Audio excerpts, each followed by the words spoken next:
Good morning to you, cherished viewers. You are welcome to the Koko Digest Morning Show. I am your host for today, Yaira Awuno.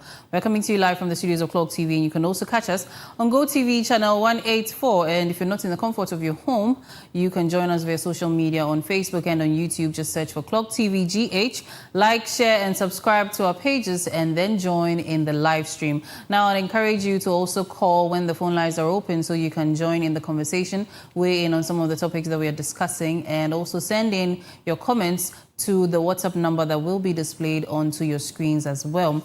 Now, here's what to expect on the morning show today. The lifestyle segment is going to be talking about something that's very, very important, especially to us as human beings and to the men. It's directed to the men. This is about men and family planning. So I'd encourage all of us to call our friends, text our friends, especially our male counterparts, to come and join in the conversation, to watch and listen and learn something, be informed and educated. Business and sports would also be bringing us news and highlights as we know it, the current up-to-date news going on in the world of business and in the world of sports. For now, let's prepare to be motivated for the day and the weekend coming ahead.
Yeah, welcome back to the Koko Digest Morning Show. And as we like to do here, we motivate ourselves and our viewers so that we can get something to inspire us as we start our day.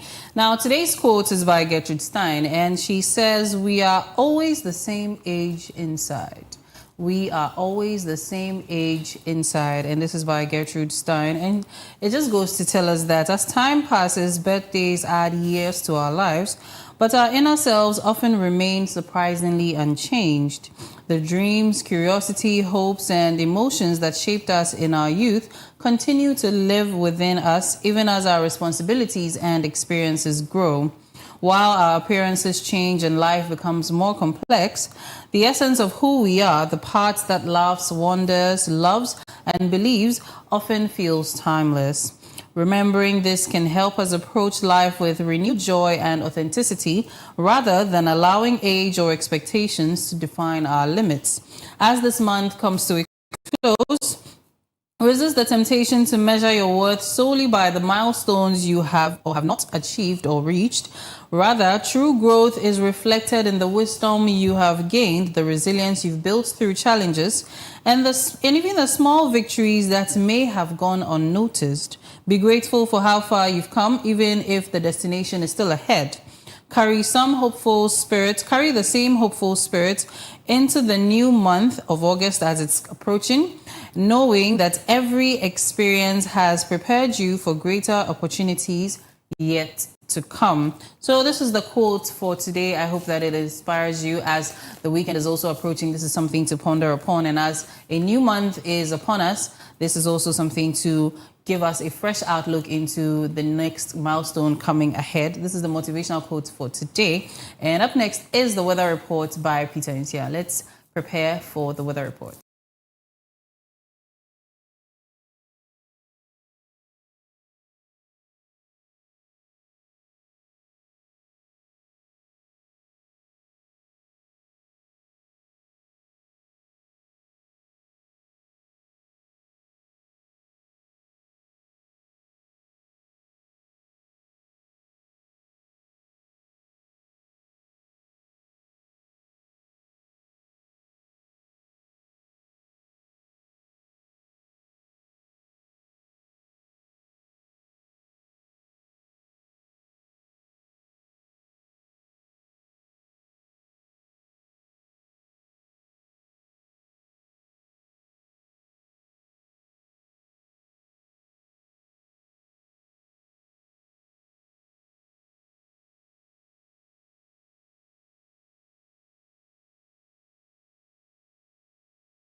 You're welcome back. Good morning to you. It's now time for the weather report from the Ghana Meteorological Agency. We have a video for you. Let's take a look at it.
I know you saw how your area is going to be like, whether you're going to receive some rains or it is going to be cloudy.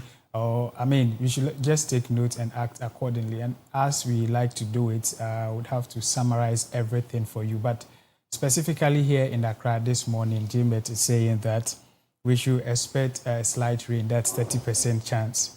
And then in the afternoon, it is going to be mostly cloudy, and then mostly cloudy in the evening as well. And so to summarize it, this morning, slight rain or drizzle is likely over a few areas along the coast, while thunderstorms or rain are expected over parts of the transition and northern sectors. Mostly cloudy conditions are expected to prevail across the country. Early morning mist or fog is also expected over a few coastal, forested and mountainous areas, leading to reduced visibility. As the day unfolds, sunny breaks with periodic cloudiness are anticipated across most parts of the country. There is a chance of thunderstorms or rain affecting few areas within the middle, transition, and the northern sectors from late afternoon into the evening. It looks as though this time around the northern sector is actually receiving more rains. This morning too, GMET says there's 30% chance of rain. And for the state of the sea, today it's rough. The state of the sea, it's rough. So please take notes and act accordingly. Yara? All right, That's all for today. Thank you so much. And we should also continue to keep an umbrella or a raincoat handy, because these days the weather is a bit unpredictable. I think we saw some rain showers on Wednesday, yes, and even this morning a little bit of drizzle. So we can't really be sure, even though we've gotten the more accurate information. Let's just try to protect ourselves. And of course, those of us who have vehicles, let's extend a helping hand to whoever may be in need. A small act of kindness goes a long way. Thank you so much for that. A small advice for my niggas, my boys, those of us who are trying to live within our means. You see, when you're able to purchase a nice shoe and then it rains, unfortunately, you end up destroying it. And so when you're coming to work, you can get some slippers in your bag. So anytime it rains, you can just like the change. ladies, we do that with our heels. Yes, if you don't have a car, but if you have a car, that's it. Right. No, that's a quick hack. Thank you so much. So, yes, even before we get into the word for the day, how are you doing, Peter? Emmanuel, God with us. This how far the Lord has brought us. Up and grateful, divine selection. Another opportunity to right my wrongs. And I'm always happy on Thursdays because the weekend is just at the corner. And I'll get enough time to spend with my bed and also do other, activities as well.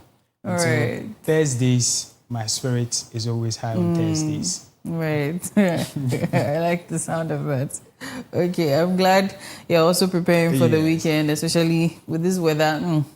It'll be nice to catch some correct sleep here and there. But let's get into the word for the day. The word for today is sycophant. The word for today is sycophant. And it simply means a flatterer, toady, yes man, bootlicker, or fawner. Now let's get a deeper meaning to it. So this is someone who excessively praises, flatters, or agrees with someone influential, powerful, in order to gain favor, advantage, or personal benefits. A sycophant often suppresses honest opinions to please others. Now, the words that are similar in meaning, we have a flatterer, toady, yes man, bootlicker, fawner, brown noser, a lackey, and sometimes in some senses even a parasite. Then the words that are opposite in meaning, we have a critic, we have a truth teller, we have independent thinker, dissenter, straight shooter, nonconformist, honest advisor, and in some cases a whistleblower. So when you think of the word sycophant, it is also very different from someone who is simply polite or respectful. Now this one, in that case, the respect is genuine, while sycophancy is driven by self-interest. So, the people who like to do anything for the boys, yes, they will agree with you just so that you'll be pleased and then you reward them. And they often involve insincere praise. So yes, they are, there's even a term, a more derogatory term, what you call the ass-kissers or fanfullers. Yes, that's a sycophant. So leaders who encourage honest disagreement are less likely to be misled than those who surround themselves with sycophants. So this is the word for the day, sycophants. Peter, have you come across sycophants around you? Yes, I think this is my third time hearing it, but I don't use it. I use the more fanfullers. Yeah. Yes, and I would liken this to politics here in Ghana, especially. I knew it. Party followers. You see them like they are saying things that things that are not happening. You can see a minister of state or a member of parliament who is actually not working, but because they want to get something from this minister or this political leader, they'll be fanfooling him. Oh, you've done this, you are God sent. If not we for agree you, with we you. are this, we agree with you. Whatever he says, yes sir. Whatever he says, yes sir. They will not even, question his or her decision just because of what they are going to get. Yeah. I mean, so it's very worrying, and I think that we should do away with some of these things. Yeah. If I'm a leader and I see that you want to fanfool me, and then I also act, accordingly. I mean, knowing very well that because you want something from me, whatever decision I take, knowing very well that this decision is not going to help the community or whatever institution that I'm, taking control of. And because you want something and you say, oh, boss, we agree with you, boss this. I'm also going to do things that will be of my benefit. You understand? And so it's a very interesting word, and I think that those of us who are fanfullers, I know we have fanfullers association. that is what they just do. When you go on social media, you see them. I don't want to mention names. You always see them. Whichever political party that comes, you have those people who say, "Oh, you've done well. If not for you, another political party will come. The same person will come and say, if not for you." Those people, I think we have to start arresting them.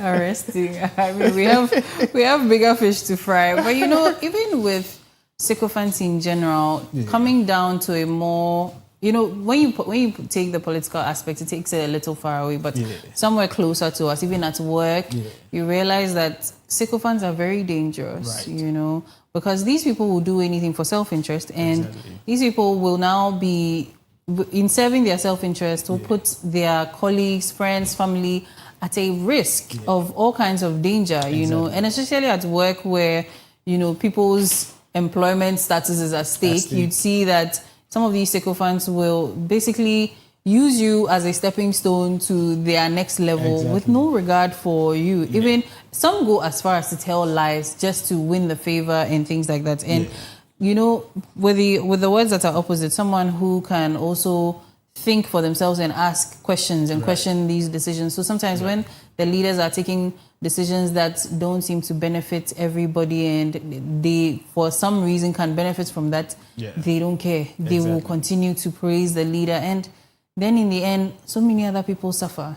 So if you're a sycophant today, repent. I think mostly the reason why people do not do the opposite is that and this country where we find ourselves, you are someone who is inquisitive and you ask so many questions, you attack certain way that everything you have question, everything you want to. You want to understand. You see, so people have just decided, some people genuinely, they are not sycophants, but they've decided not to talk about certain things, whether it goes left or right, they are in. But for the others, like you said, it is intentional, knowing very well that at the end of the day, they are going to, you know, benefit from it. But whatever may be the case, talk. Say the truth, support what is right. I mean, you can question your leader whenever he's taking, you know, decisions that are not right. And even as leaders, if you have, you know, followers that do not always, you know, question you, that always say yes to every, you know, policy you want to implement, you have to, I mean, take good care of your, there might be something wrong. Yeah. As maybe you've worked for a year, you're not asking for leave. You're entitled to leave. And you, this person, you've worked for like 2 years. You've never asked for leave. As a leader, or maybe as an HR, I want to find out why you don't want to go. Maybe there might be something fishy. Maybe you are benefiting. I mean, there are some workplaces that treat leaves as abominations. But yes, as Peter is saying, we should speak up, ask questions, question your leader. But please add some politeness and respect to it. Don't just question them just because we said so, but you know, you have to do it with wisdom so you don't end up putting yourself in a bigger hole than expected. So that's the word for today, sycophant. If you're one, please seek repentance and deliverance. Right. So now we're moving into the trends for today, and I would like to remind us that the phone lines are opened. So you can call and weigh in on some of the conversations. The WhatsApp number is also displayed onto your screen, so you can also send your messages there. The YouTube and Facebook live stream is also there for you to send your comments. Everywhere you send a comment or try to call, don't call the WhatsApp number. I cannot answer that one. But when you call, we would answer. And when you send your messages, we'll read them here. So let's take note. So Peter, I know there's something on your heart. Exactly. Please share. I'll take it easy today. I have so many to share, but depending on our time. Okay, but we'll try our best. There's something also trending. I don't know if you've come across it. I'm listening. Small thing they say, "Wachiguho." Yes. I don't know. What does that mean? I just want to understand that before. Yeah. So I mean, the OSP and the Supreme Court is actually trending. Declared that the OSP is legal and can exist to undertake prosecutorial, you know, activities. You know, before now, there were conversations about the legality of the Office of the Special Prosecutor. Not to cut you, but from the time the Office of the Special Prosecutor was introduced, was it not something that was backed by law or constitutional forms? So it was, but you see, it became an issue when people argued that, you know, the Attorney General is actually appointed by the President and he becomes a Minister of State. It means that he's part of a political party. Yeah. And then this Office of the Special Prosecutor was also supposed created to be an autonomous body to prosecute or, you know, go after corrupt political, you know, leaders. And here lies the case. According to the Constitution, Article 88, I think Clause 3, it gives the Attorney General the absolute power to embark on this prosecutorial, you know, any criminal case. Yeah. And so it means that the OSP would have to, you know, take authority from the Attorney General. And this Attorney General too is one may say, appointed by the yes, president. politically, so in the end, at the end of the day, you see cycle that, continues.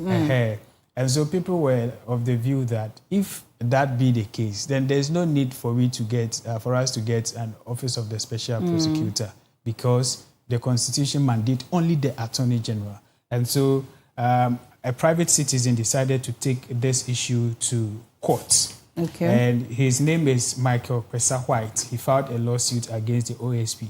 And his claim was that Ghana's constitution only gives the power of criminal prosecution to the Attorney General. So he wanted the Supreme Court to declare the entire OSP law illegal, which would have affected or shut down the anti-corruption office. So this time around, the Supreme Court says no.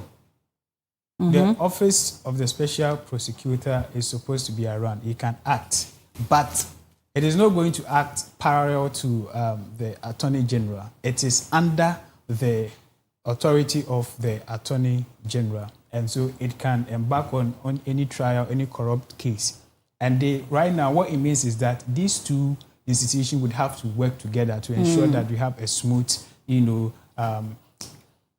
okay, so if that's the case, coming from the perspective of the fact that the Office of the Special Prosecutor is supposed to be an independent body, devoid of any influence, if it is also in a way under the Attorney General, how then is he going to act in that capacity of being an independent body? Because now it's going to affect the appointment or whoever is elected as OSP or as the SP, Special Prosecutor at this point. So with all of that, is that also something that is being looked at by the court, or is just the fact that it's legal? So right now, from the ruling from the Supreme Court, is just the fact that it is legal. And so what we need to do as a country is that we have to separate these two people in terms of the Minister of State, the Minister for Justice. We just have to separate the duties. I mean, we have to separate it from the OSP. When we go to countries like the UK, US, and even Nigeria, we have the Attorney General, and we also have a Special Prosecutor's Office. So there are some cases that it is not the Attorney General who actually, oversees it. It is the independent body that is devoid of any political color that is supposed to, and undertake that activity. But for what we have currently in the country is that the OSP is still under the Attorney General. And then the funny thing is that, of which people are even talking about, is that when the Special Prosecutor takes on a case, a corrupt case, the Attorney General has the right to step in and cut the case off. That's what they call the nolle prosequa. So the Attorney General has the absolute power. He's the boss. So he determines, so if the OSP is embarking on a case and he thinks that this is not worth it, he can just cut it, shut it down. I mean, he has the power. But he's supposed to the OSP is supposed to be independent, supposed to go after cases that, because the Attorney General is appointed by the President, there may be certain cases that will be affected by a conflict of interest because of the political affiliations. So if OSP is now here for us to know that, okay, whatever party is in power, it does not matter. The OSP is going after you. Once you know you have done something bad, the law is coming from you for you. Why then is there the allowance for something like that, where now the Attorney General can come and shut it down? In that case, aren't we going to still face the issues of order from above, that this case, let's leave it alone? So, and then, in as much as that is true, because currently we have any issue like issues relating to corruption, political leaders, and what have you, has been brought to Ghanaians. We know. And right now, we can even cite cases that the OSP is actually following. And so if there are cases that the OSP is following, and then the Attorney General comes to say that I'm using my power under Article 88, the absolute power to just enter into a nolle prosequa, I just want to cut it off. I mean, Ghanaians will also not, but that is where the politics will actually with that, how much influence do Ghanaians actually have on some of these things? I mean, because at the end of the day, it is. So, I mean, going forward, what they have to do is just to separate it so that we can have an independent. But funny enough, the OSP is nominated by the Attorney General. Then Parliament actually assesses him. Then the President actually signs the contract. And so with that, no political party can come and say that we want to take the OSP away. You can't but in the end, yes, the OSP is likely to be seen as affiliated to the party in power. Exactly. So it's almost like you are tying a knot and undoing it at the same time. Yeah. As much as it's understandable, this is the reality of it, that yes, an office like the Office of the Special Prosecutor would obviously have to be something done via appointment, so that there's a form of protection for the leaders in power at the moment. But if we want to actually follow the rule of law and you want to be ethical and make sure we're doing the right thing, we need to separate this office where if the OSP is going after somebody, it's no longer going to be seen as something political. Because even look at, this is not even an OSP issue, but look at the Chimawuntumi case. Yeah. The opposition party is saying it is something political. It's politically motivated. And even that it is in court too. Right. So imagine it's the OSP that is, chasing him and gunning him down on him. Yeah. How would it look? So maybe there needs to be some reform around there. And I think that the appointment of the OSP or election of the OSP should be something done by a certain body of people, maybe parliamentarians and then the judiciary and then people, some of the members of the executive, where they come together and have an election there because they would know who would best fit. Yes. And then they vote. We too, we will watch. It will be televised or something so that we know it's something transparent and also devoid of any political affiliations, because now we have the NDC government in power. Yes. If it is an election and it is an MPP man that wins the OSP position at this point, is he going to be gunning down on the NDC politicians or the MPP ones? All of that there will be a lot of scrutiny on him, and he would also be compelled to do the right thing. So if you pick 5 cases here, you pick 5 cases here, and then you give both the same energy, and it will work for all of us. Yes, so about the process, it's basically the same as you just said, because it is the Attorney General who nominates a qualified candidate. Once he nominates the qualified candidate, the person goes through Parliament. Yeah. And Parliament, you see that kind of assessment, the interview and whatever. So if Parliament, after the assessment, agrees that he qualifies for the position, what the president have to do is to just sign the contract, and that's all. So basically, it's like the same. So the Attorney General will then nominate, then Parliament, which of course they represent Ghanaians, will assess him or her if he qualifies. Once Parliament says he qualifies, then what the president will just have to do is to just sign the contract. So but you see, this one is like appointment. I mean, I'm talking about election. To fight over it, right? Because in the end, the appointment is not going to come. It's not going to be for somebody outside of the people that run in the same circles, or have a closer affiliation as opposed to the opposition. Yes. That's where my problem comes in, because now there's still some blurred lines, and then there may be conflicts of interest. Right. Because we are here hoping that our former finance minister will hear something, but even that one, we're not hearing much. And even when we do, you would see that the opposition would say it is politically motivated, but the crimes...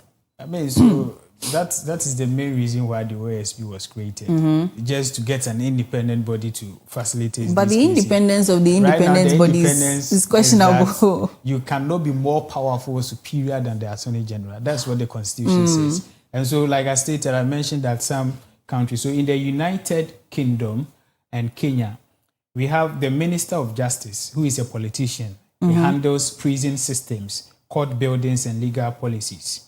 And then we also have all criminal prosecutions are controlled by an independent director of public prosecutions. And so I think what we should do is to just separate the two, so that we can have an independent, office, OSP office. So Supreme Court actually said that Parliament can create as many as anti-corrupt offices that they want to, but those offices can never be powerful than the Attorney General. They all come under the Attorney General. And so what we need to do going forward is that they have to work together.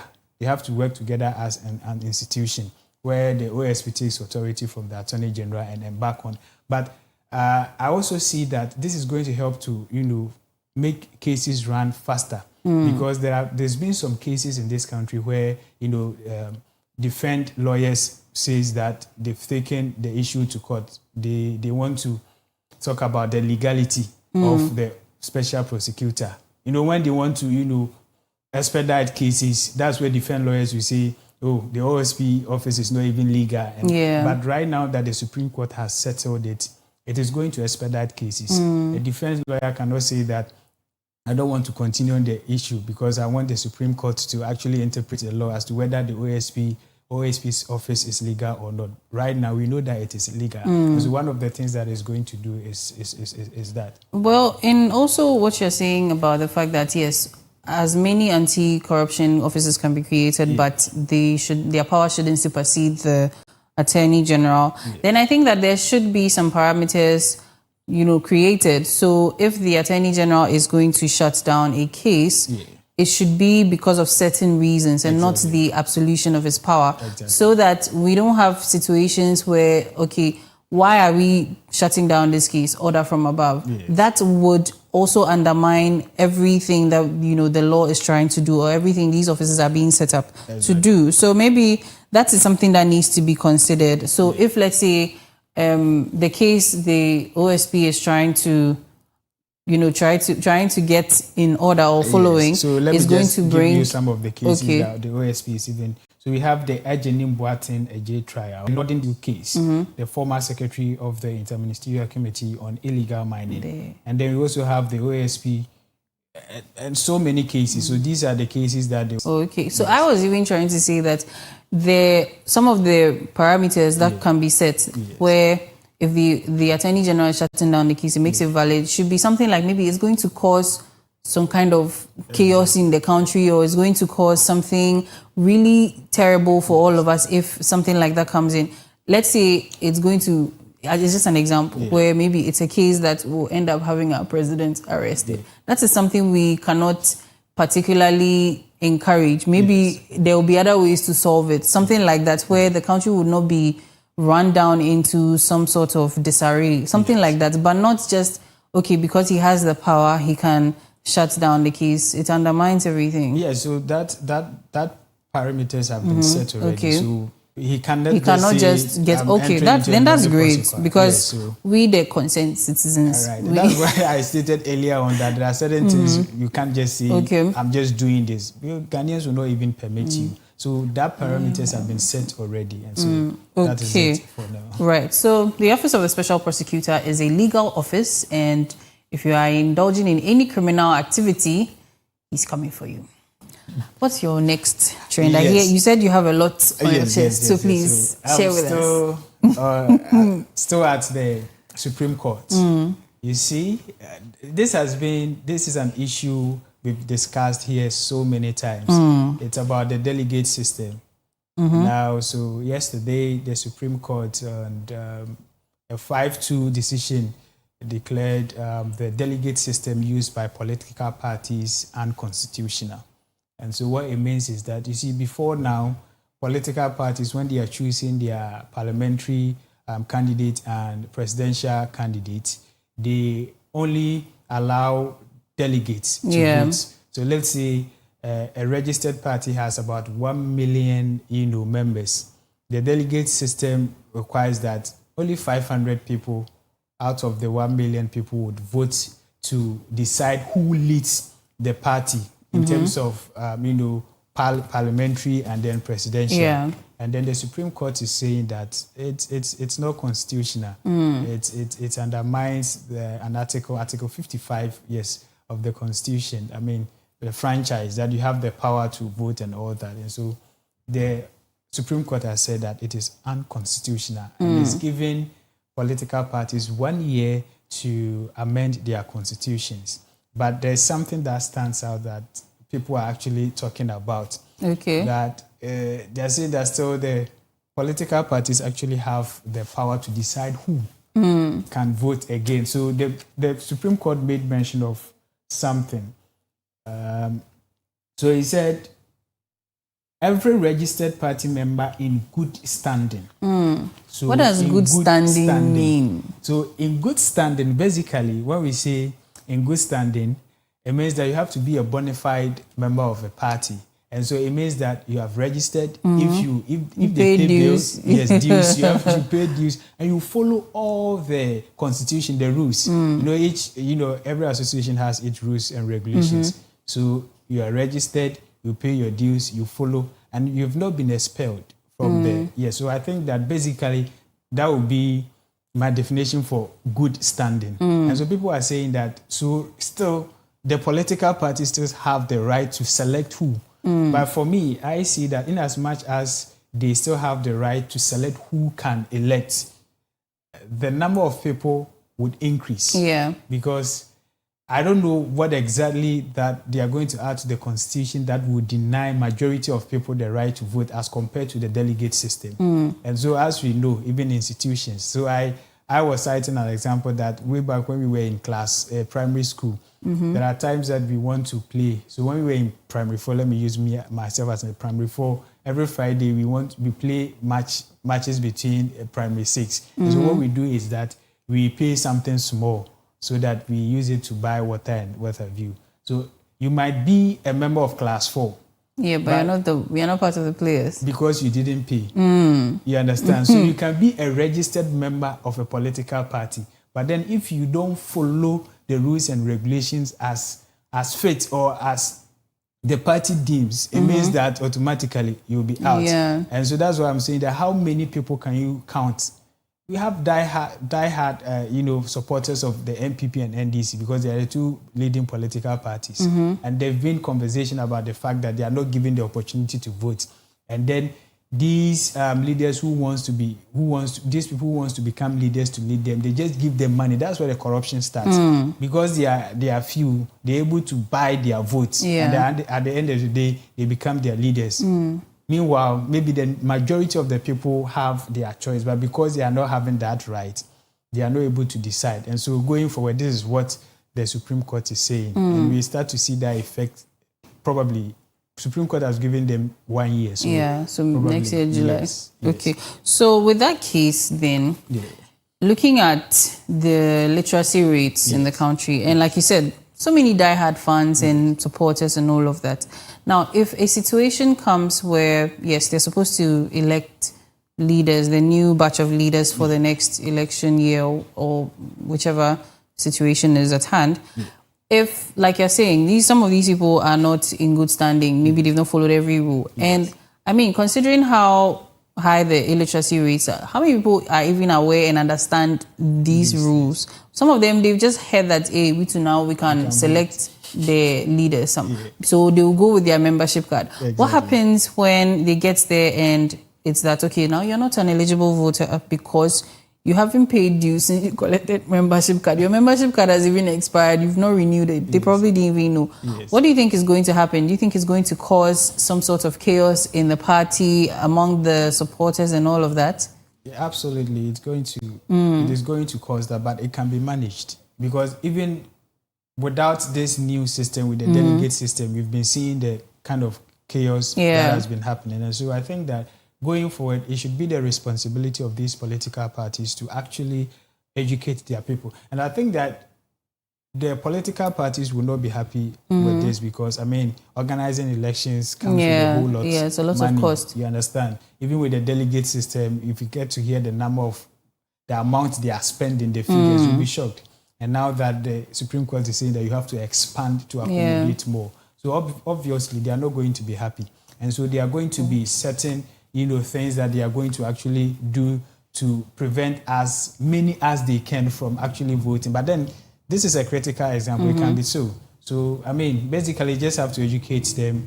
Going forward, this is it. So we are just waiting for the amendments that these political parties are going to have because already we know what their constitution entails, the laws, even to become a leader, what you have to do and what have you. You need to become a member, the process that you go through. So we are going to see how they are going to structure their processes and who they deem fit to be in good standing for that. So once they do that, and there's a problem, I think that Ghanaians will also, call in to ask for clarification. But as it stands now, a member in good standing. So we are just waiting for political parties to come and tell us what they deem or what they consider or who they consider to be a member in good standing. Right. So I think my last question I'll ask on this before we move to the other trends is that now, what do you think the effect is going to be on the delegation, the people that want to also be leaders? Because looking at even the Alan Cash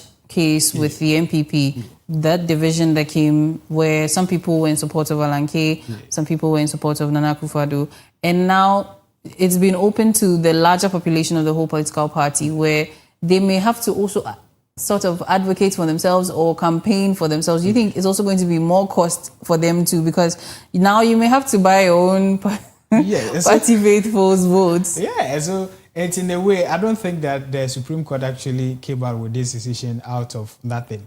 Because we've been talking about corruption, and that's where it starts from. I mean, I want to become a president, and before I have to become a president, I have to win the heart of my party before. And that's where they start to spend money from that side, even before the national. And so when they become, eventually when they are given the power, they have to settle their debts. So I think that in a way, the Supreme Court is trying to do away with the corruption aspect of it, like you rightly stated. Now we have so many people. So if at first you were paying 500 cedis each to the delegate, now you have about 1,000 people that have to. So it means that you can't do it. And so now, some people will go for loan. It's at your own detriment. And so what we are going to see going forward is that whoever is being appointed, whether presidential candidate or parliamentary candidate, will be the true reflection of the people's choice, not motivated by some group of people. So like you stated, there are cases that you know that the masses, they want to vouch for this kind of person. But because they don't have the right to vote, at the end of the day, you come out and say, oh, the delegate voted for this person. And you don't have any right, you don't have anything to say. And so going forward, we will see leaders who actually are the choice of the people, masses. Yes. Hopefully they also make the right choice. Now let's come to an issue. I think it's a build up on what we spoke about on Tuesday. And I would like to remind us that the phone lines are opened. So please do call and share your thoughts. The WhatsApp number is also displayed onto your screens. So please do send your comments to the WhatsApp number and also to the YouTube or Facebook live stream. So on Tuesday, we saw a video from the Bus Stop Boys that was exposing the realities of the fishmongers at the Tema Newtown, the seashore around there, the state of the seashore. We saw a lot of garbage. We saw open defecation. We even saw the fish that was supposed to be processed for consumption on the floor, in very, very unsanitary conditions, basically. And we have a reaction. As Peter likes to say, we are a very reactive nation. So yes, the FDA and the Tema Metropolitan Assembly and some other bodies have taken action with regards to that video. And so let's take a look. And when we come back, we will discuss.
Right, so that was a video of the officials at the site, and we saw some demolition exercise also going on, and we could see the residents of the area also pleading for some mercy. And as Peter likes to say, we are a reactive nation. We tend to only react to things. And my very first question I would pose is that should they have just gone straight into the demolition, or there should have been something else done? Because these are still people with their livelihoods. Right. So I think that there should have been something done before this demolition. But because our institutions and our leaders always, excuse me for my word, always act like snails unless you mount pressure on them before they act. These are some of the things that are going to happen.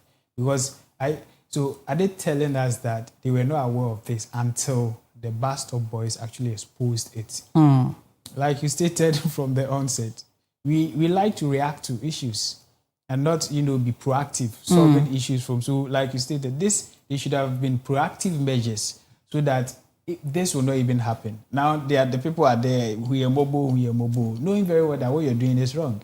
So, I think that in as much that I am not satisfied, and I think that they should have done this before now, I would like to say kudos to them. At least they've made us aware that they listen. Now, if they are not acting and we see something and we mount pressure on them, they are going to act. And for me, the video I saw the EPA, the FDA, and then the Tema Newtown Assembly also they're helping, they're trying to help matters. And so, for your question, I would say that they should have prevented this. This shouldn't have happened at all. They shouldn't have even allowed people to be comfortable there and to carry out their duties there. And so, and because of that, we can't say that we will allow them to be there and continue to pollute the seesaw and then give us, foods that are unhealthy to consume. And so it is the right thing that they've done. And my major concern is that this shouldn't be a 9-day wonder. That because Ghanaians are talking and we are calling them, they just went there to show something. Last show, they just showed something and then that is all. The next month or the next 2 weeks or 3 weeks, you go back there and you see the same thing. And so as they've taken steps, they should continue by being, proactive. And with the people there, I think they know what to do. They know what to do with them. So they should ensure that the place becomes safe. If it's supposed to be a no-go area, that's fine. I also chanced on a video on X where, one journalist went there and was taking video and asking questions. And one gentleman was angry that the journalist was actually taking a video of those easing themselves there. And then when she asked, in the open. You understand? When she asked, that place has been designated for men to ease themselves, and then the ladies also ease themselves at a different side. And she asked, are you happy about what you're saying? Looking at where you're easing yourself and where they are drying the fishes for human consumption, are you happy? What the gentleman said was that, they were there before the people came. So it is the fishmongers who are supposed to leave that place and not those who are easing themselves there. And I was like, what is happening? My goodness. You were bold to say that place has been designated for that act. And fishmongers are also drying their fish there and you don't care. You look at the fishmongers drying their fish there and you go and squat there, ease yourself. and forgetting that you are the same person, you also eat. So at the end of the day, it becomes like, I mean, I wouldn't say it is lack of knowledge, but it's intentional. People are doing things that we need to punish them. And then he also said that it is not only here in Accra. When you go to the coastal areas, it happens. You see, that's what they do. But we should change the narrative. We should let them know. So somebody like this purely needs education. Then you tell them, this is it. You don't have the right to do this. And this is what the law says. Once you do this and you're caught, this is what will happen to you. So such a person, we can see that he is ignorant. But the lawyers will tell you that ignorance is not an excuse. And so the only thing we can do to pardon them is that for now, those that we educate them and then we tell them what to do. And then we have to move them from there. And then going forward, I think 3 weeks from now, we should also get video from there. If possible, we can also go there and see what is happening. It shouldn't be that they will go there because Ghanaians are talking. And then the next 3 months or the next 2 months, the same place becomes as So as much as I like to be more humanitarian about things like this, where we need to be considerate these are still human beings, we may have to rather look at a way to fix this problem without costing people or sort of hurting or harming people. You know, on Tuesday we were talking about it, and I think I even said that you may see these people at the shore there and think that they are not making money, but they are, because you can hear some of them saying that their kids are in the university. And I mean, to get your child to the university level, it's not like, I'm not trying to say you're wealthy, but there is a certain amount of money you must have, you know, to put your child through the university. And so these things, you see that the people need to also, there needs to be something done for the people themselves before also providing the resources to make sure that these people are not harmed in a way that would maybe cause them to also riot against the government. Because in this case, if the leaders had put up, maybe had given them resources that, okay, put up more sanitary structures or something, put up better housing facilities there, or even provide housing, or provide a fishmongering site or fishmongering sites where you can do the drying, you can use fire, you can put it on a sunroof, something, rather than putting it down there. And then also cleaning up the shore where the rubbish collection and all of that is, there's proper waste management. These people wouldn't be in this situation. Because sometimes you see that you'll be so humanitarian about it and, oh, have mercy on us and leave them. And they will continue perpetrating the same thing that they are doing. And you see, you would say, oh, because these people have nowhere to go and whatnot. So if they have nowhere to go, what then do we do as an alternative so that if they are going to be there, they will follow the rules that we have also given them? Right. So right now, I would say that the harm has been caused already. And so if they lambast and abash the government, they are right to do that because government through the various institutions. I mean, last Tuesday we made mention of the institutions responsible are supposed to get places for these people to actually work. They are supposed to provide, those places, not the people themselves taking the powers into their own hands and doing anything at all they want. So they were supposed to be, controlled or directed. They needed leadership. And the government, per the governance structure, the leadership is there. From the metropolitan straight to the local assemblies, the assemblymen, they are supposed to provide those things for them that, here, this is what we do here. And so the assembly has provided a place for these fishmongers that this is where you can dry your fish and everything. I don't think if they had those facilities, they would encroach, the seashore and then do those things there. Because clearly, they were not having those things. That is why they decided to put the laws in their own hands to be doing the things. But, as much as you're right, too, there is also a part about cleanliness. Yes. These people are aware people defecate there. Yes. They are aware that there is a bunch of garbage there. Yes. And, I mean, you can make tables, something. You are drying the fish in the sand. Yes.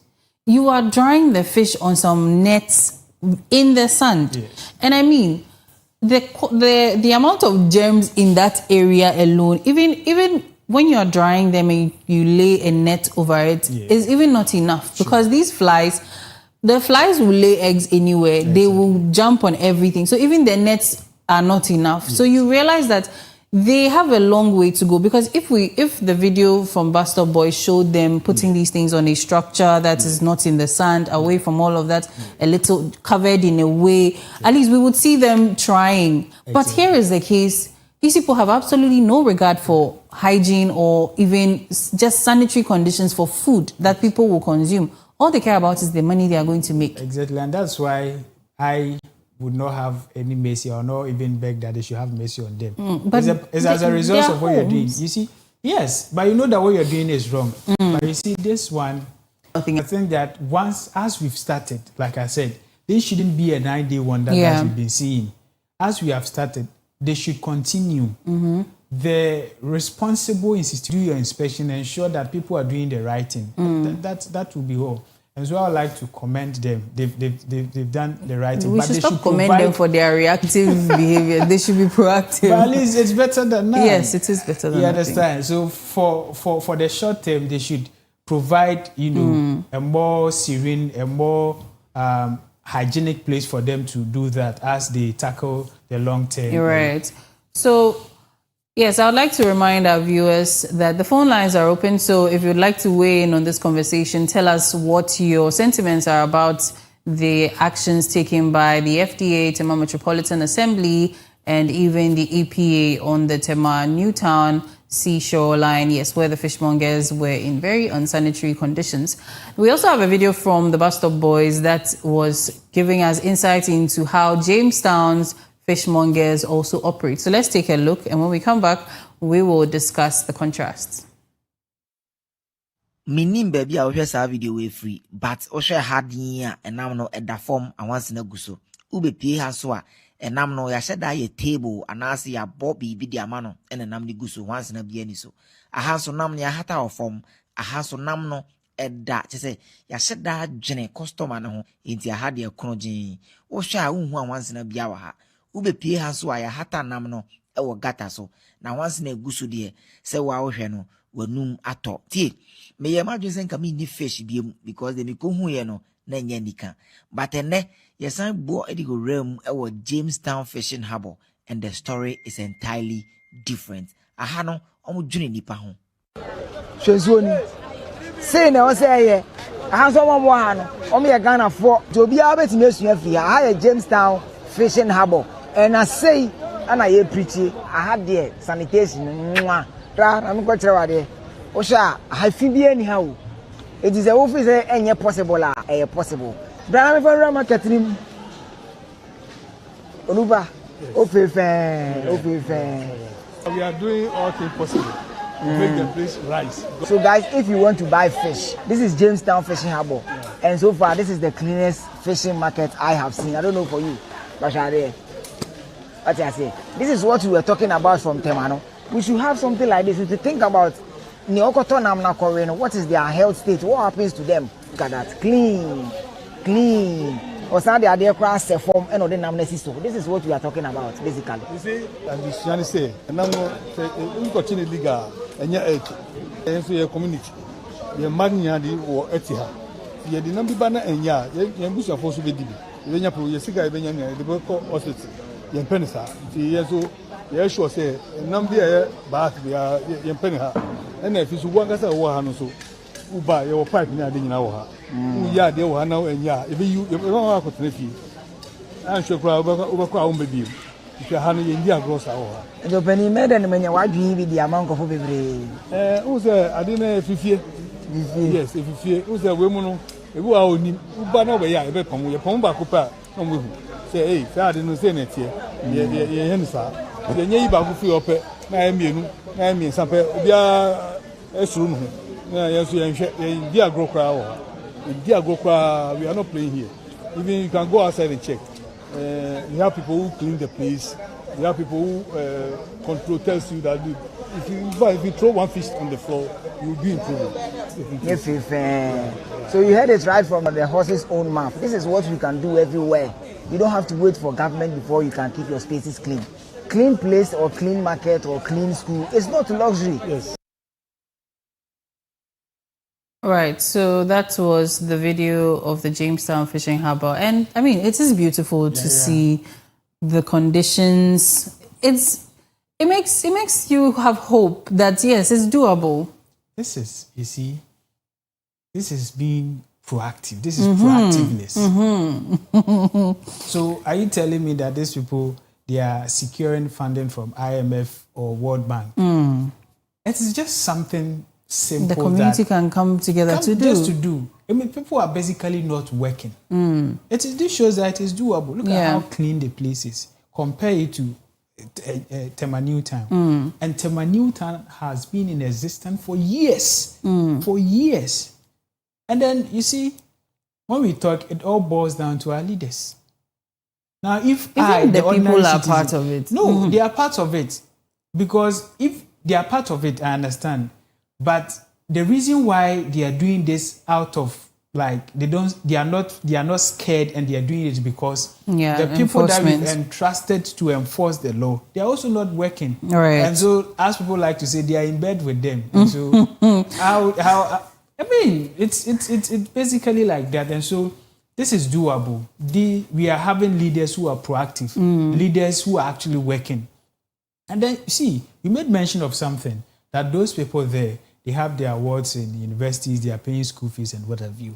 And then if we have the leaders there, the Metropolitan Assembly, the assemblies having health inspectorates, they are there working, they tell you, if you want to work here and make money and take care of yourself, these are the rules and regulations that we have here. Before you can work here, you have to abide by A, B, C before you can work here. If indeed you're serious and you're looking for a job and you're thinking about your family at home, you abide by the rules and regulations. The man actually said it.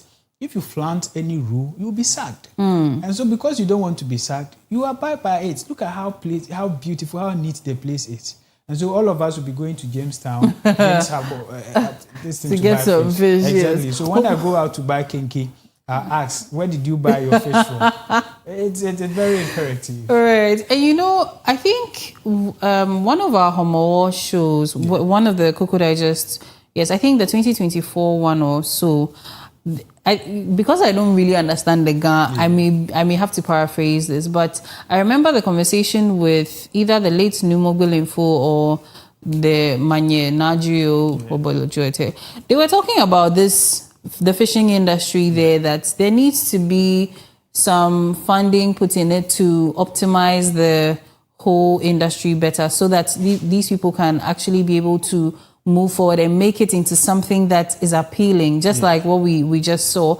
And watching this video, I just remembered it. And it is something that maybe the communities along the coastal areas need to look at, because obviously from the western region all the way to the Volta region, there are coastal areas along that area. And we need to probably start looking at how to make sure that our fish is something that we can even export at some point. Because looking at this, if this goes international, especially the Newtown video, if it goes international, we are going to be branded as, we're going to be tagged with a very, very bad name. And looking at what is happening even in Jamestown, this is something that can even be expanded. Now, we saw predominantly fresh fish. These people also tend to grill or roast the fish or put it in, there are so many different ways to make the food. So if there are also other sorts of departments, so to say, given where, maybe you, Peter, you deal with fresh fish, I deal with the roasted fish. I have a way where I also can operate. And then maybe because of maintenance, obviously there will be some taxes and some payments, dues paid, but something that should be manageable for everybody, that in the end, they will not feel the need to work there. Maybe they've worked there for about 3 months.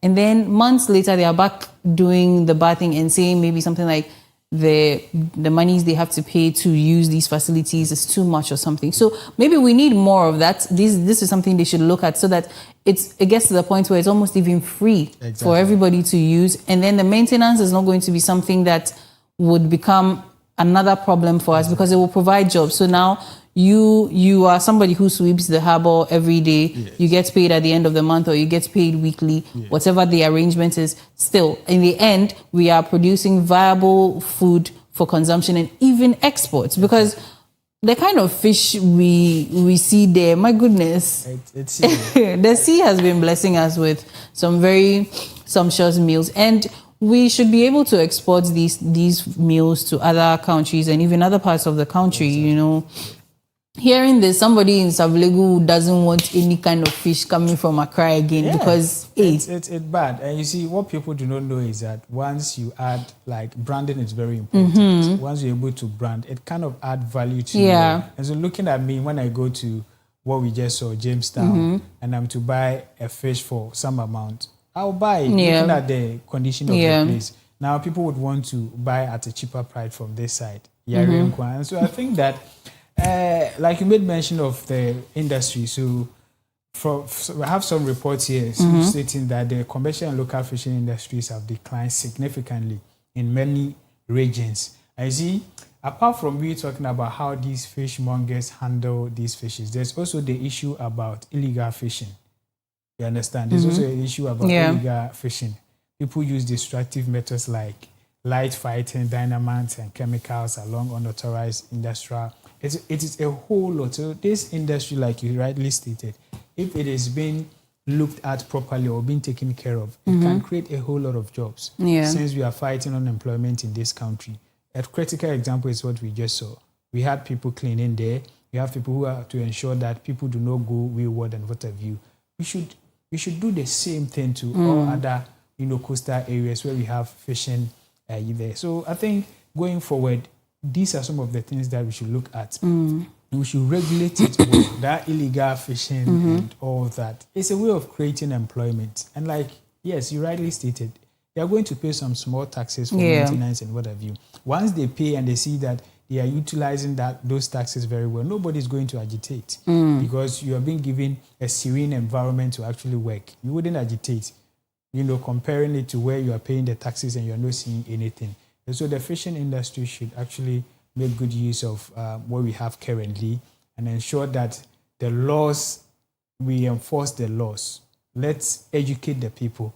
I am someone who have been saying that education without infrastructure is zero. But at this point, I think that you can add a little more education once you have the infrastructure. So it is a step-by-step something. You go there, you educate them, this is it. Not that we are preventing you from doing this, but at the end of the day, this is what happens. So they will listen. As we are saying, our government is a listening government. Ghanaians are also listening, Ghanaians. Once you speak to them directly, they will understand. And so we can be able to get some, revenue from that industry as well. And the fishing industry, it seems to be big, as you're saying. And we even have people also indulging in it illegally. What about if there's even an investment into a whole value chain where people are employed to do certain things? I mean, trusted people, because in some cases, maybe you want to be the middleman transporting fish from Jamestown to another place. That is the job you do. All you do is transport it to a buyer, and it's going to create a job for you where you also have a vehicle you have to maintain and all of that. If we have maybe the Ghana communities, the leaders, the traditional leaders all coming together to sit down to structure some of these things properly, to give people the chance to be employed into these, to get them off the streets, to get them out of some of these negative vices that they also indulge in. It will help in the long run, because these people, like you said, education without the infrastructure will not amount to anything. So what if something like this starts? If you have money, let's invest it. We'll definitely do that. I mean, we'll do that. And I think that Honorable Emiliata is actually, she's doing so well. She's doing so well. And but I'm not from fully. This is not. I think she's doing well. Once she's put out some initiatives that is actually helping. She's doing well. Now, I don't know if we can move on, because you made mention of some investment.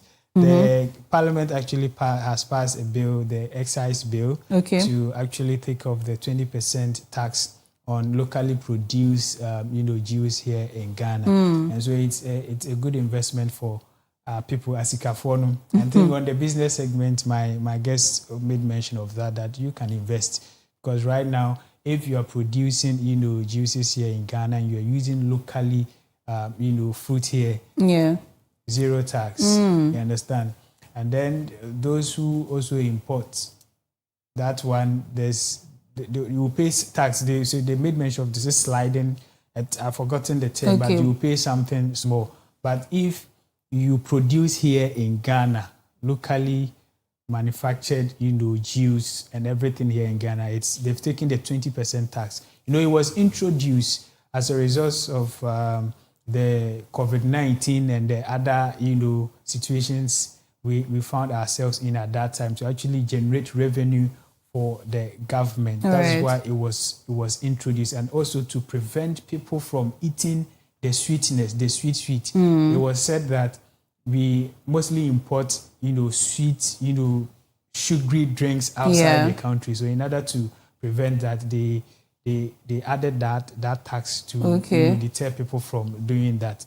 And so now the government is saying that we don't currently need it in order to ensure that we promote our local industries. They are taking that one off. And then rather there will be some tax that you pay if you're also rather importing. Right. So that's where businesses can actually. As an ordinary Ghanaian, I'm voice of the ordinary Ghanaian. I'm asking now, how does that translate to the average vendor of these fruits or to the average producer of these drinks when they go into the market to purchase the fruits for their productions? Yeah. So you see, before now, we have farmers who grow these pineapples and all that.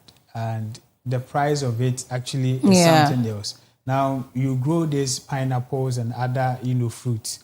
And then the industries here in Ghana are not buying them because they are importing cheap sugary drinks outside the country. You understand? So right now that, government has taken that 20% out, it means that it is our farmers here are going to produce more. Once we produce more, the local industries here are going to buy them to produce their drinks. And then when they are buying them at a cheaper, cost, and they produce, they are also equally going to sell them at a cheaper. So it means that the farmer is getting value for, you produce the things, you get the factories coming to buy them, at cheaper prices. And then these factories too are selling them because they are not paying taxes that they have to calculate and add it to the price the ordinary Ghanaian will buy. It is at a lower price and then they are buying. So it means that it will be moving. So demand will be higher. The local factories will be demanding for more, fruits or produce from here in Ghana. So it will make most people enter into that pineapple plantation and whatever because you have the factories who are demanding for them. And then because the prices are cheap as compared to the sweetness and all that, people will also buy these fruit drinks. And that is where it comes in. Okay, so lastly, before we go, considering the state of our roads, especially in the rural areas, transportation of some of our perishable goods is a huge problem. Thus, sometimes we even face higher prices because they want to cover the cost of some of the losses that they may incur along the way. So with that, how would that translate? Because if, these taxes have been removed and now these people, considering the fact that transporting the fruits from one point to the other, they might calculate maybe a 10% loss. How is that going to work out for the farmers? Right. So with this, our leaders, they are being proactive. They thought about this and they've made some allocations. And I think recently they've secured some funding from, I think the World Bank to construct about 1,000 kilometers of road, connecting those roads, the village roads to the cities, so that people can transport their goods from the rural areas to the cities. And so I think they are doing that. I think with the budget presented by the finance minister, he made mention of some allocations to the construction of roads. And I've not seen that, but then if I'm able to see it, I'll just go to So we have $500 million credit facility from the World Bank's International Development Association was approved to spearhead the Ghana Market Access and Connectivity Project. Ghana Market Access and Connectivity Project. So this external facility alone counts for the rehabilitation of long-term maintenance of over 1,000 kilometers of critical feeder roads, as I made mention of, across various agricultural clusters. And so they are not doing this in vacuum. They've put the right measures in place. Like you stated, if you want to reduce the tax on local manufacturers who produce, juices, then it means that you have to connect the roads where after when these farmers harvest these, fruit, they will be able to get them to the city. And so that is what they are doing. So measures are in place, and we are hoping that, they finish it as early as possible. But I think that I heard in from one of our sister stations, or I think one of our news outlets, that the Minister for Roads has actually warned, how do we call them? These the people contractors, that yes. That if you want to be part of it, you have to be serious, because you will not condone any laziness. You have to be proactive and what have you. So I think that we are on the right. We are on the right path. Right. We are doing well. Okay. Yes. Well, that being said, the online and print review segment has come to an end. Up next is the lifestyle segment, and the conversation is about men and family planning. So I encourage all our male counterparts to tune in shortly to learn something about family planning. It's not just something strictly for women, but the men can also undergo family planning. Any myths or stories you may have heard, some of the misconceptions you have will all be debunked. So please do tune in right after this break. The lifestyle segment is up. Right.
To the lifestyle segment on Koko Digest Morning Show, I am Priscilla Efia Buachua Adai.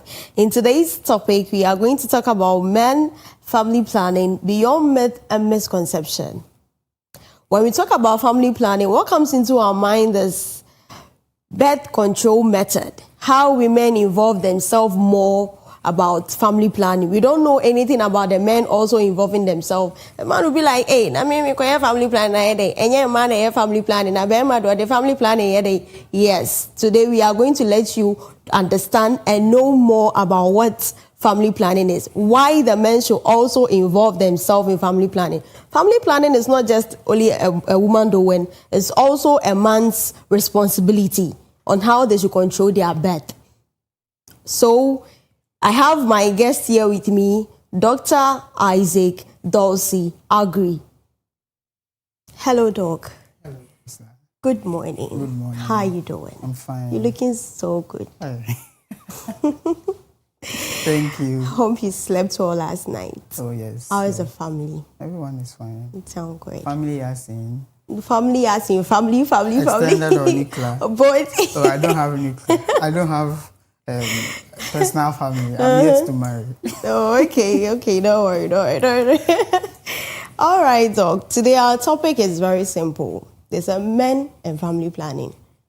What I know is that when I hear family planning, it's the women that involve themselves. I never know that men also get involved into family planning. So today you are going to help us understand, to clear our mind, to clear our thoughts about what family planning is, why the men should involve themselves more even than the women. Okay. So before we start, I want you to help us understand what family planning is. Okay. So first of all, as I said, my name is Dr. Isaac Dulcie Agri. I'm a medical officer at East Legon Hills Community Hospital. All right. All right. So to delve deep into family planning, when we talk about family planning, the whole concept is like couple deciding whether they should even have children, when they should have children, and the spacing between the children. Can you say it again? So for family planning, the whole concept is to help families or couples decide whether they are even going to have children, when they will have children, and even how many children they would have.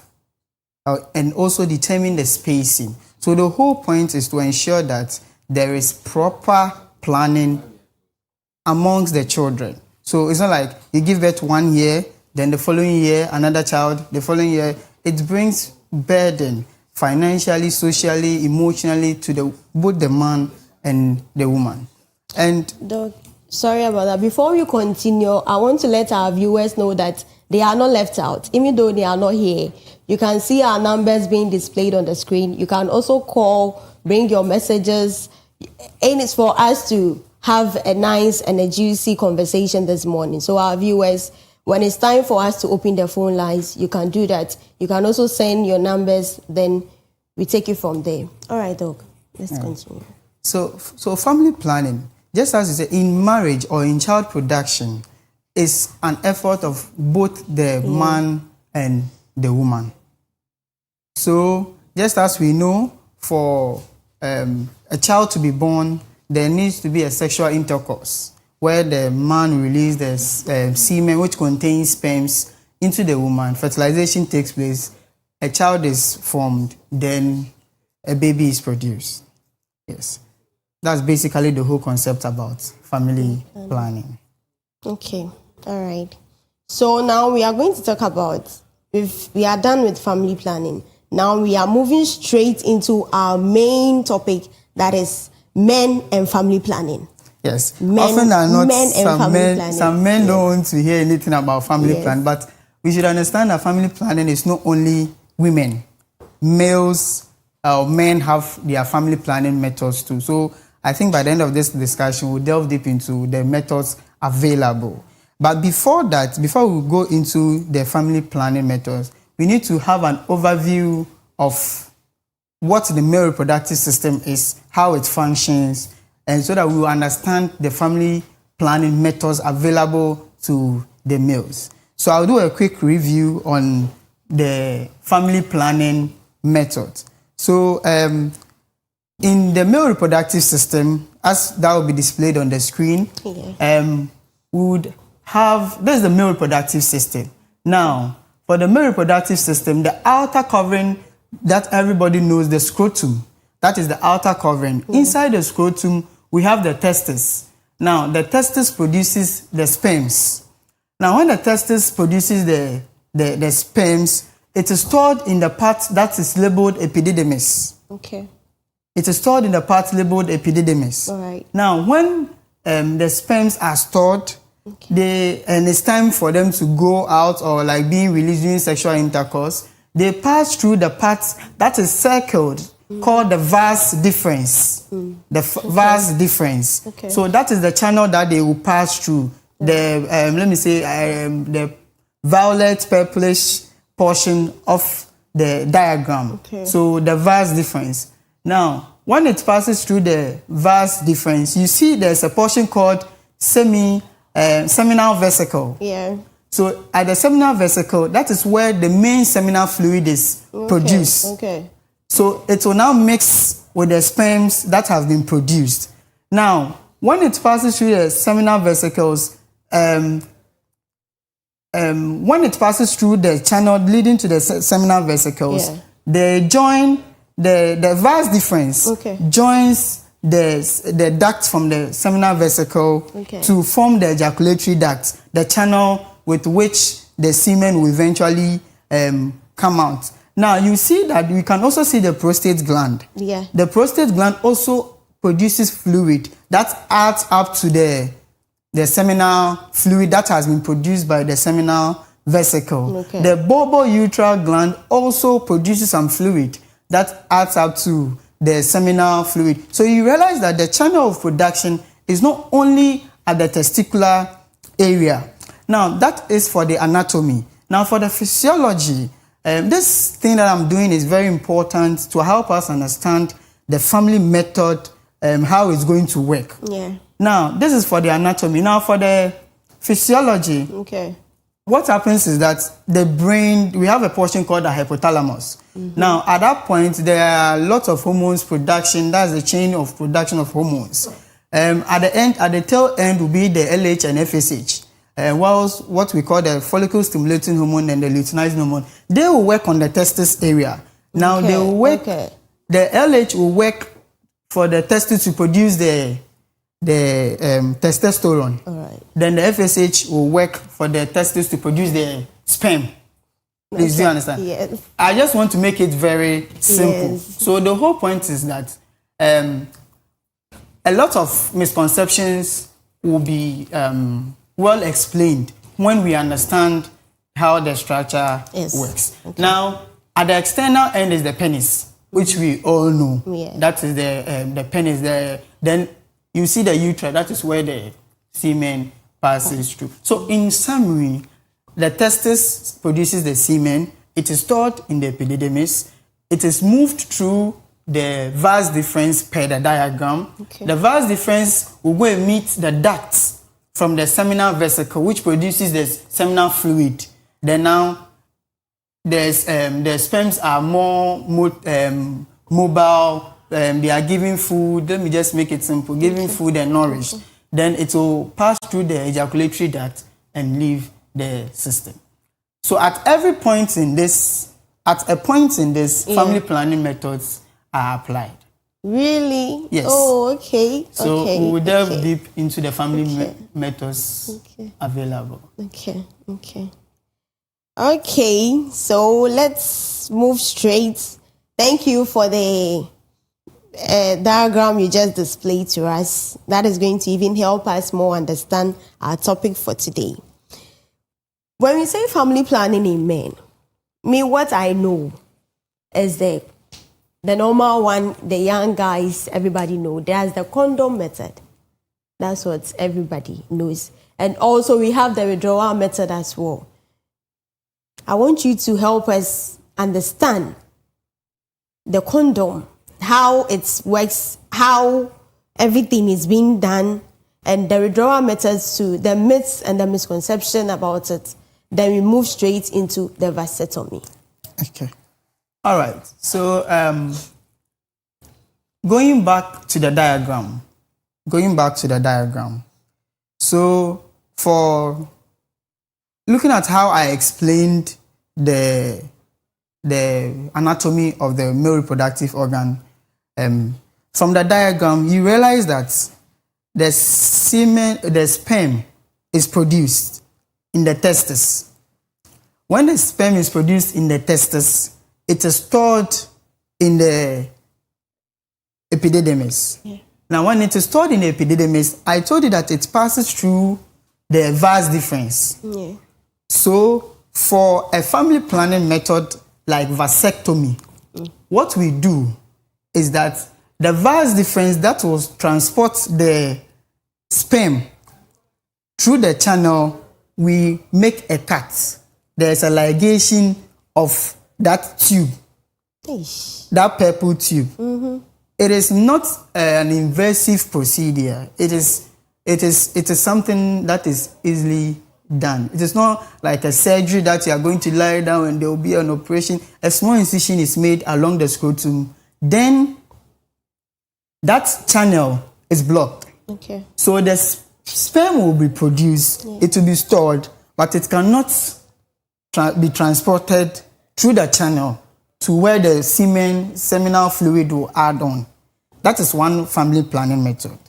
The other one is that the condom. The condom is worn at the penis, at the pineal region. Okay, so that is what is on our screen now. So the condom is worn at the pineal region. Okay. And at that side, you see that the semen is produced. The sperm is produced. Mm-hmm. It passes through the channel because there's no blockage now. Yeah.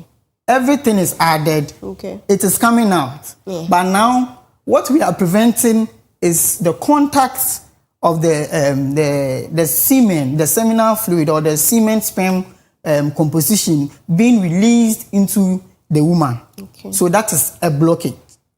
Then another one is the withdrawal method that some people employ. Mm-hmm. So the point is, at the peak of sexual interaction or coitus interruptus, that's what we call the coitus interruptus. Yeah, that's the withdrawal method. Yes, at the peak of sex, the man will have an urge that the seminal fluid or the semen wants to come out. And at that point, with self-control and adequate timing. With what you are saying about the withdrawal, what I heard from most people is that sometimes the withdrawal doesn't work. I did a withdrawal, so why is it that at the end of the day the woman is pregnant? What happened? Like, explain to us how that thing also works. Because the person believes in himself, say, they say, yes, so that is the withdrawal method. So for the withdrawal method, at that peak, then the man takes it out. Now, let me take them one by one. Now, for the withdrawal method that you said, so the withdrawal method is such that there will be a sexual intercourse going on. Sperm is produced, released, semen is added, and it will be ready to come out. Mm. Then that's when people call it, how do I call it? The climax, I've forgotten the orgasm, those orgasm areas. So when a man is about to reach orgasm, semen is coming out, but the man pulls it out. Mm-hmm.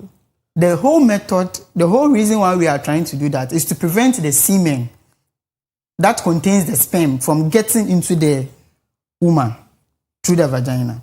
Dog, before you continue, what I heard is that the first, when a man is about to release, there is this sharp semen that comes before any other semen follows. Okay. That is what it has been confusing us with the withdrawal and things. So, okay. Yes. So that's what people call it the pre-cum or pre-ejaculatory fluid.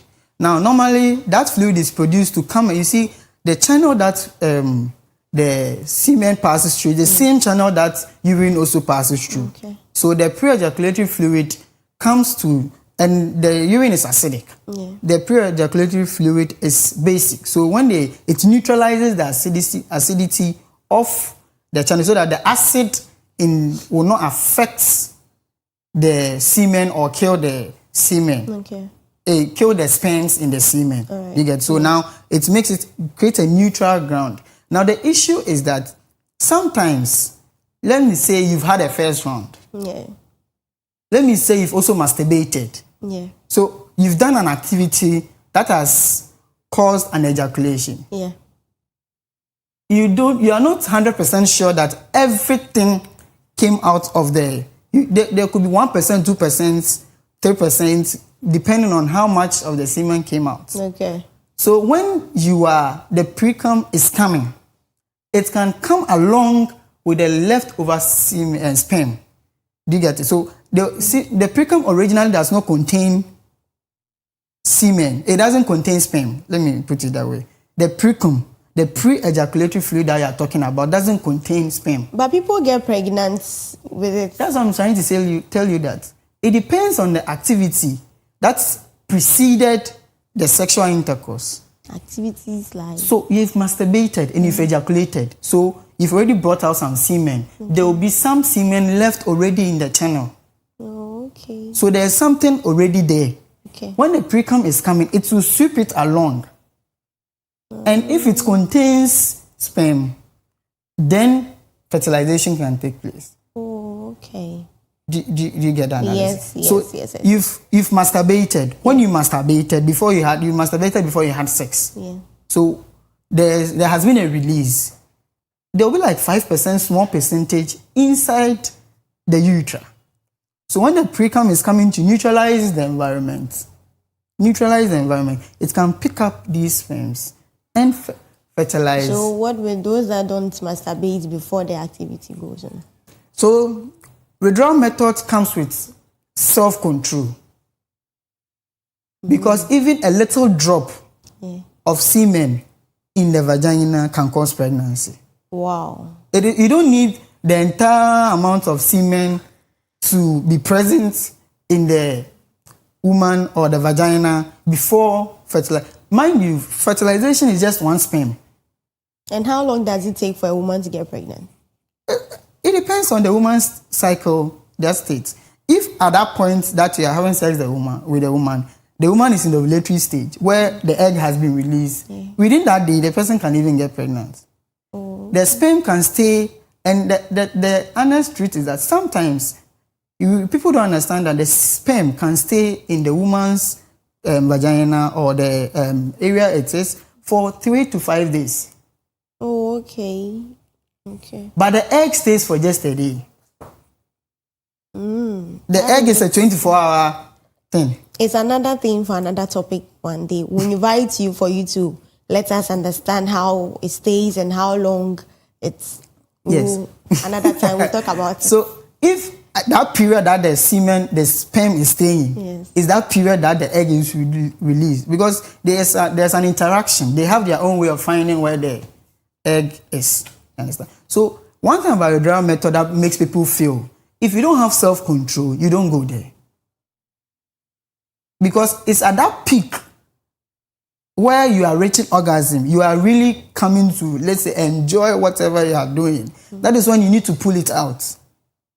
And if your timing is not so adequate, there can be just even a drop. Even when a drop falls into the vagina or even the vulva, sperms they move.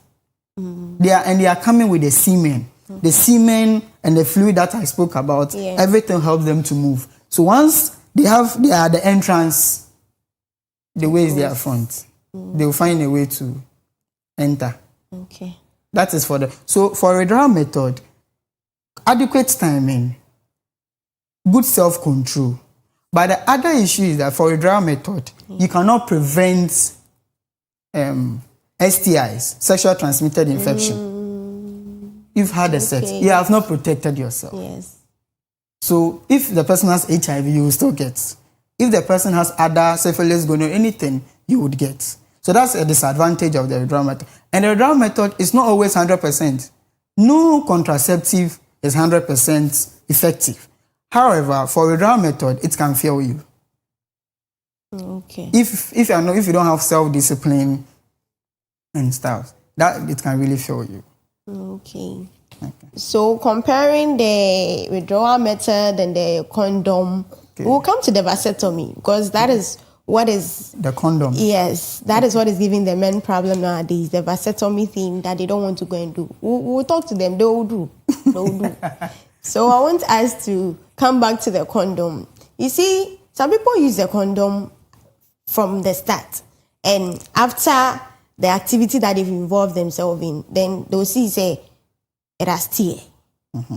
What causes that? Okay, so what's condom? So just as I said, the condom, we put it at the penis, preventing the semen from going inside. Now, the advantages of the condom is that, one, you can be rest assured that if nothing has happened to the condom, the probability of the lady getting pregnant is like 1%, it's 0. So that one, there's no transmitted disease. Yeah, so like even pregnancy, you can be sure that no pregnancy if nothing happened to the condom. Okay. 2, STI is also prevented. You can be sure that you will not get HIV, you will not get the gonorrhea that the person has or any other disease that the person has. Now, the disadvantages. So what happens is that sometimes there is friction. Okay. The condoms are not well lubricated. So if they are not well lubricated, the friction between the penis and the vagina during the intercourse can cause a tear in the condom.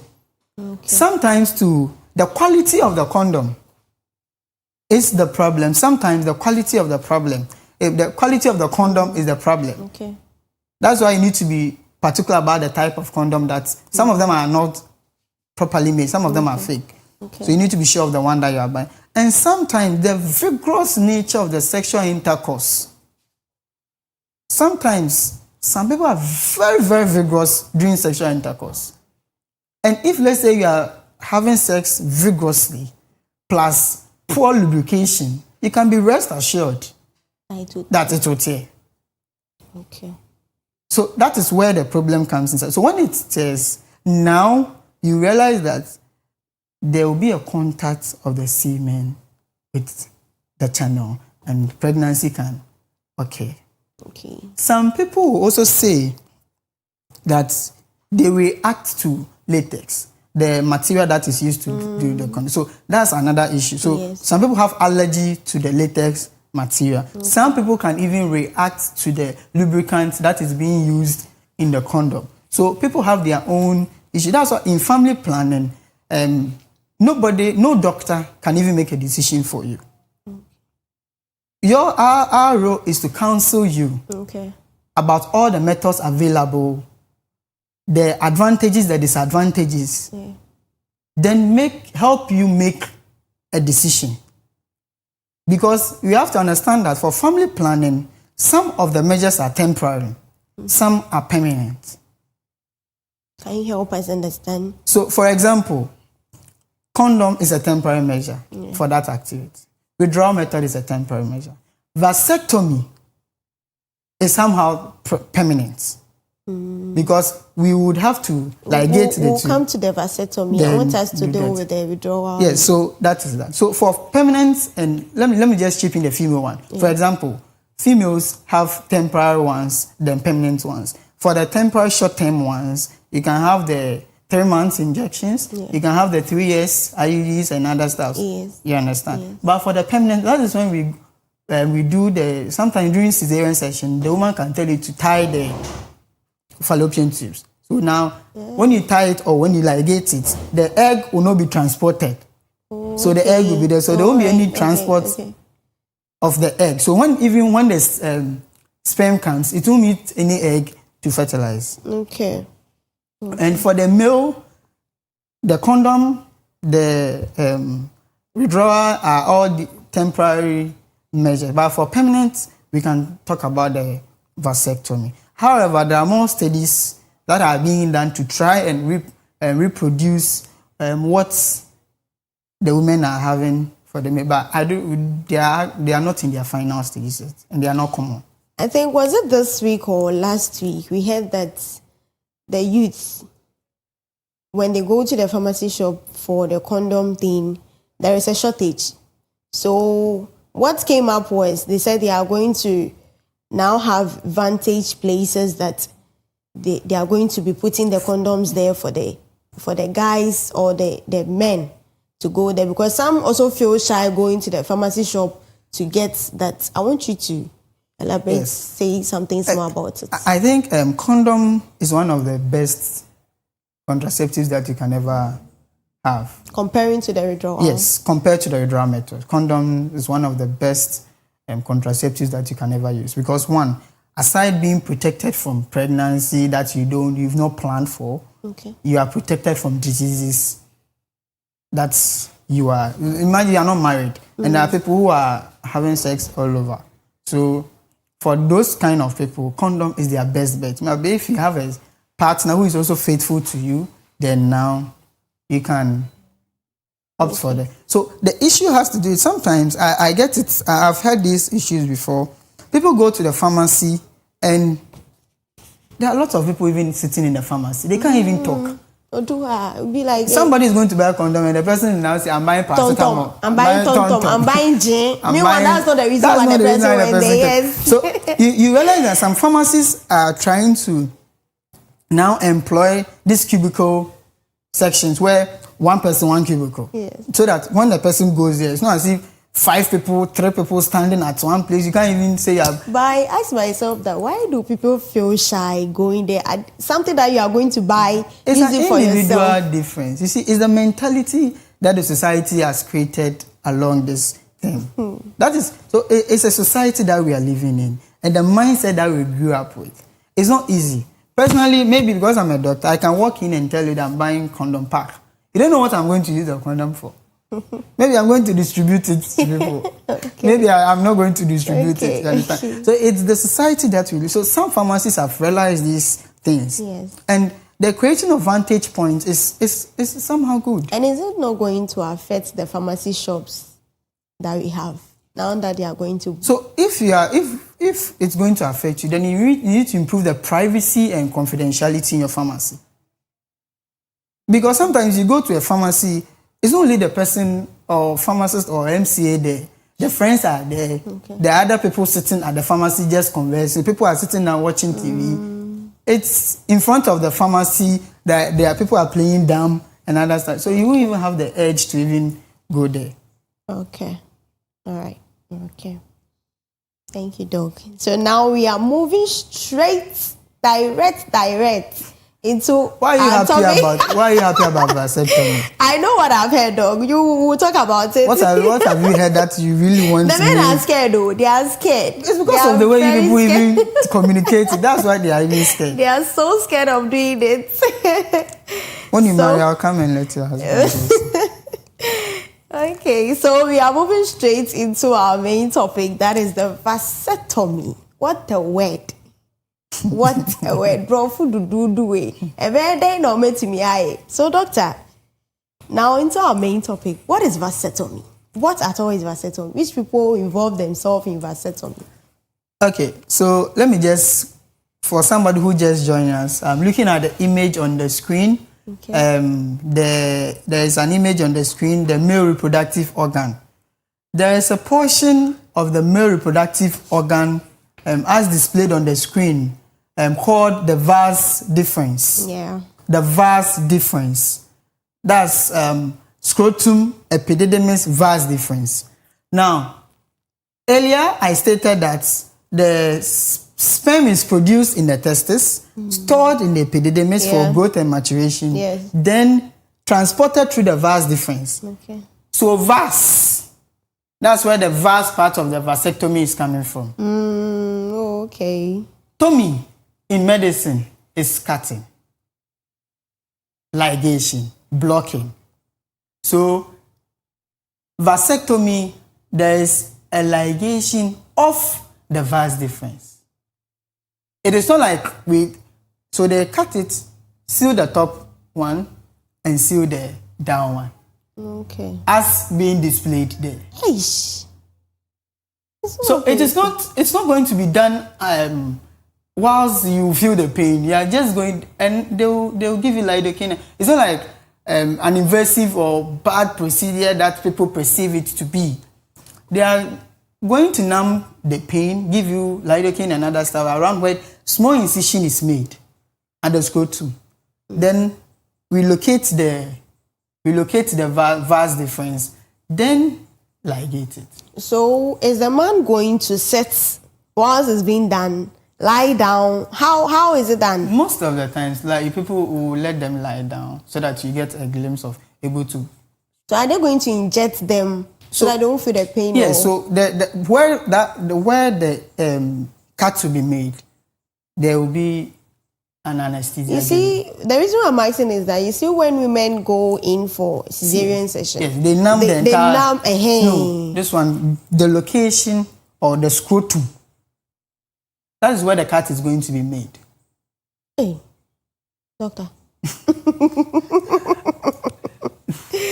Wow. Hey, let's continue.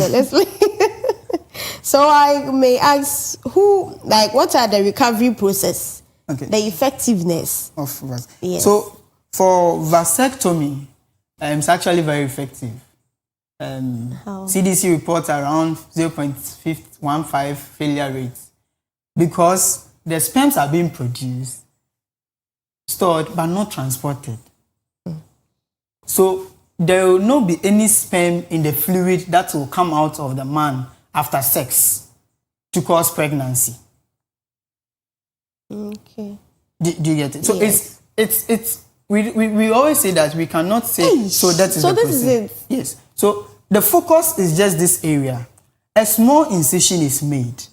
The man will not feel anything because we will numb the area that will be ligated. Hey.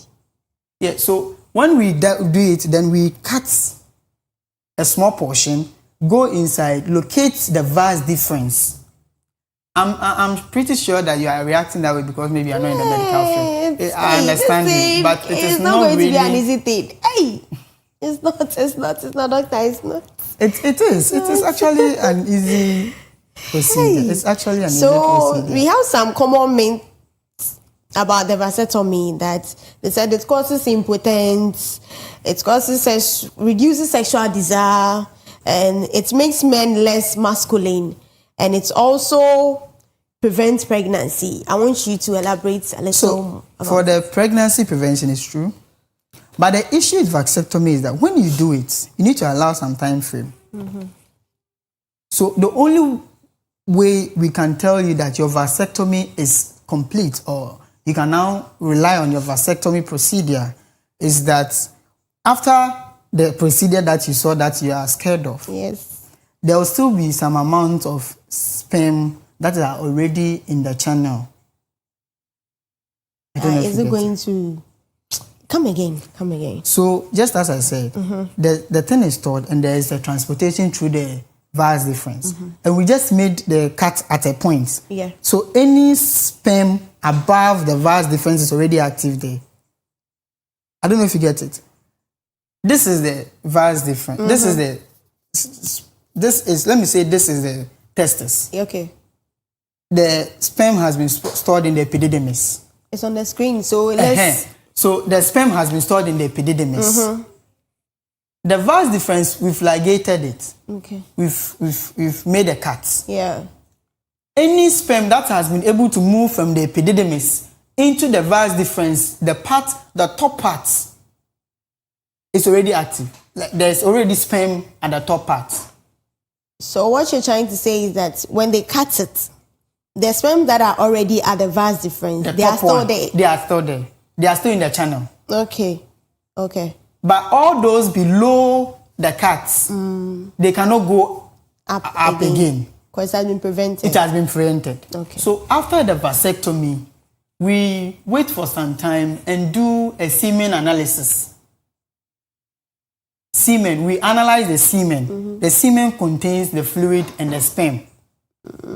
So we'll do a semen analysis after some time, then tell you that, now there is no sperm in the semen. Then now you can go ahead. So it is not that you do the vasectomy today, you can rely on it today. Okay. Please, I want you to get it. No, I'm getting. So if we do the vasectomy today, you cannot rely on the vasectomy today. We would still let you use other protective measures like condom for 1 or 2, 3, 1. It's not really depending on how sexually active you are. The reason why our men don't want to have this vasectomy is, as I said in the myth, that they think it's going to make them impotent. Yeah, so that's how I'll come there. Yes. Earlier, I made you understand that. So that is one. So that is that part of the vasectomy where we let you wait for some time. Then later, when we confirm that there's no semen, vasectomy does not does not make you impotent. Because I told you that the brain produces some hormones and other stuff that will come and stimulate the testes to produce testosterone. Yeah. Now the testosterone is what makes you masculine as a man. Okay. Vasectomy will not cut the production of testosterone. Okay. And testosterone transport does not need a vas difference. It needs our blood vessels to transport hormones. I don't know if you get it. So I get it. Your masculine nature is still maintained because it is the blood vessels, the blood that will carry out these hormones. That is why if you are going to do hormone analysis, nobody will go and tell you to bring your semen. Because the channel for the transport of our production, nothing has been done to your testes. It will still produce the sperm. It will still produce the testosterone. Just that the sperms are not transported. And when they stay for a second, the body has its own way of dealing with it. Okay. So your masculine nature is not affected. It doesn't cause impotence because the testosterone is still available.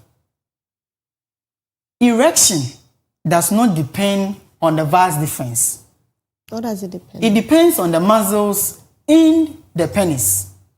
Erection occurs when the blood vessels in the muscles in the penis are filled with blood. We are not cutting the blood vessel.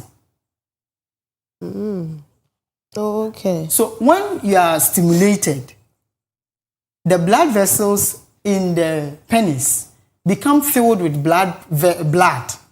So when they are filled with blood, that is when they become erected. So, and when we are ligating the vas difference, it has nothing to do with the blood vessels. So erection is still there. Okay. So the potency that you are afraid of is there. It's not affected because of what I explained. The masculine nature is not affected. Testosterone is still there. What about mentally? Mentally too, how is it going to affect the man? It's not going to affect, it won't affect the mind in any way. What we need to, I said that for family planning, we would have to explain everything into details for you to understand. So if you understand, I doubt you would be confused or you will have this mental thoughts about impotence and other stuff. So if there is any issue, it will be made known to you during the counseling before the procedure is even undertaken.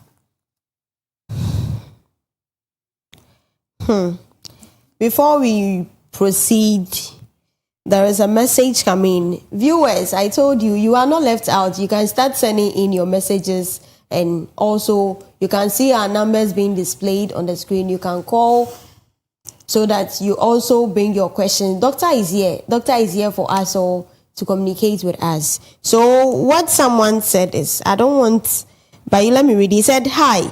Can you find out from Doc which of the condom is reliable? I'll be glad if he add the brand name, Koko from Ashaman. It is not, Doc. You say something about it.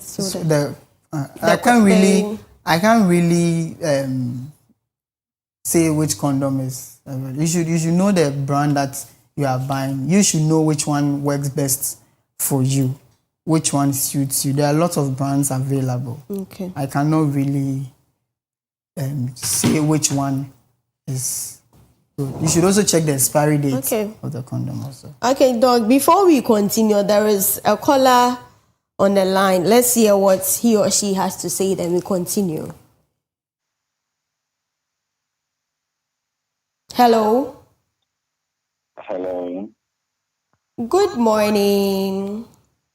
Good morning. Please, your name and where you're calling from. Okay, my name is Yakubu. I'm calling from Ashama. Can you mature your voice a bit for us? Doctor is here. All ears. He wants to hear what you're saying. Okay, my name is Yakubu. I'm calling from Ashama. Okay. I just tuned in and I just joined the conversation, and I think it's a very nice conversation that can help us reduce our birth rate. So I think the language, when we are able to change it into our local language, like for a layman to also understand the conversation, I think it will help a lot, educate a lot of people too. Okay. I don't know if dog can speak the truth. I don't know of you. I'll try. He will. He will do that. He will do that. All right. Thank you. Thank you. All right, dog. Yes, me catchy. Yes, me catchy. Me fan. Just as I was saying, for the vasectomy, vasectomy on how it won't worry, or on how way another. I wish we could get a word for vasectomy in our local dialect for someone to understand a bit, like. I don't want to fancy classes. Fancy classes where now you find that young viewers and our viewers, you find say viewers, it's a vasectomy, no, as a vasectomy, ya church remove ha. Adiana yede transport sperm no echo as a ADP no a yetwemu no even say no na vasectomy no nti me church nyoma bi ase from this point in our local dialect, so that obia will be able to participate in this discussion. Now nti yen kan mate ni bio ama nkofata ase what say vasectomy a entum engineer do Dema you can me erect. Ubenyin ontum sorry. Dog, before we continue, there is a caller. Okay. Hello, Christian. Hello, Christian. Good morning. Good morning. How are you doing? I'm fine, thank you. All right. Please, your question. I am asking that after the vasectomy, yeah. Don't you also need condom anymore for the sake of transmitted disease? Okay. All right.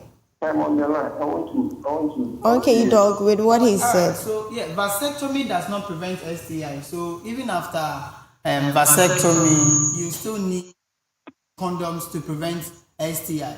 But you see, the whole point about vasectomy is that it is a family affair. Okay. It's a family decision. The whole point is about family planning. So the concept is that you are married. Mm-hmm. That is the basic concept. Okay. You and your wife are staying together. Yeah. And now you don't want to have children again. Definitely, if you are having only one sexual partner and your sexual partner is also faithful to you, I don't think there will be the need to worry about condoms.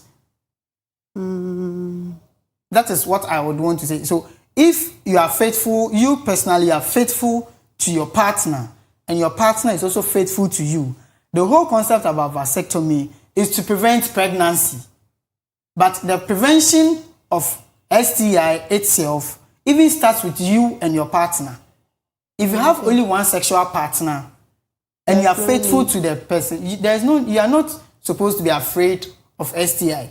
But if you are promiscuous, or if you are having different sexual partners, even after doing vasectomy, you need condoms, because you're only preventing pregnancy with the vasectomy and not STI. But if you are only having sex with your partner, I don't think there's the need to be afraid of STI. Okay. Continue. I don't think there's the need to be afraid of STI. Oh, okay. All right.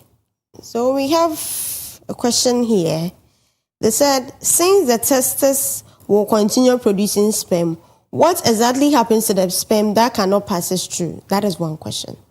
And the second question is there any risk of sperm building up and causing pain, swelling, or condition like sperm, is it what? Granuloma.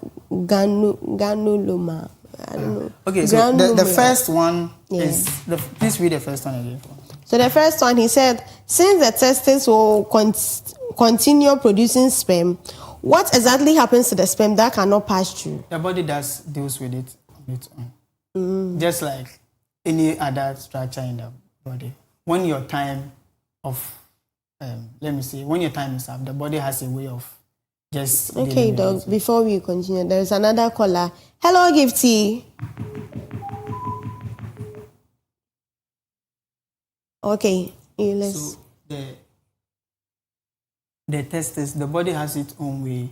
If anything is, just like when the egg is produced and nothing happens to it, it will come out. Okay. This one will not come out. The body will have its own way of just dealing with it. There will not be any build. How is the body? So we call something cell death. Like the body has its own way of, for example, skin. When the skin or even red blood cells in the body, when they are done with their work after 120 days, the body deals with it, and new ones are produced. Okay. Do you get it? So that part shouldn't be a problem. No sperm will be built up. If there will be a build up of sperm, then Roman fathers will be suffering. Those who are not sexually active will be suffering. Okay. So that concept about you having semen and sperm granuloma and stuff. All right, Doc. We'll come back to that. There is another caller. Hello. Good morning. Hello, good morning. Please, your name and where you're calling from. I'm Esther. Please, after the vasectomy, I want to give birth.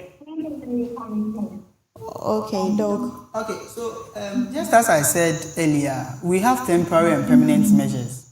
Vasectomy should be for somebody who has decided that, okay, I've had 5 children, I've had 3 children, I don't want to give birth again. Okay. That is, they are the ones supposed to opt for vasectomy. If vasectomy is not like the 3 months ones that the women use, that after 3 months you can go back to getting pregnant. If vasectomy is done, the likelihood of it being reversed is even low. You understand? It's a permanent contraceptive option as it stands now. So if you do vasectomy, we cannot assure you of going to be able to give birth. That is why vasectomy is reserved for people who have decided that, okay, I've had 5 children, I don't want to give birth again. Just like people go and do tubal ligation, then they don't get pregnant again. So, Doc, with couples communication concerning the vasectomy, is it something that has to be discussed among the family? Okay, one thing that we fail to understand is that family planning... Okay, Doc, before we come to that. Hello, Gipsy. Hello, I'm online. Yeah, good morning. And where are you talking from? Good morning. I'm Gipsy again. All right. Okay. So please, your question. Hello, Gipsy. I think we lost her, so let's, with what I asked that. So one thing about family planning people don't know is that family planning, when you are married, is not a self-decision. It's a dual decision between you and your partner. So for family planning, both have to sit, agree the advantages and disadvantages, because one thing about family... Doug, before we come to sitting and discussing about it, I want to know the age difference for the vasectomy. At what age? Is there any age difference? There is no age difference. If I'm 28 years and I've married and I've been able to give birth to 3 and I feel like I don't want to give birth again, I can do it. Okay. If you are 50 years and you feel like you have given birth to 5, you don't want to give birth again, you can do it. There is no age restriction for vasectomy because one, your impotence is not affected. Your ejaculation is not affected. You will still ejaculate after vasectomy. That is why I did the anatomy in the first place. Yeah.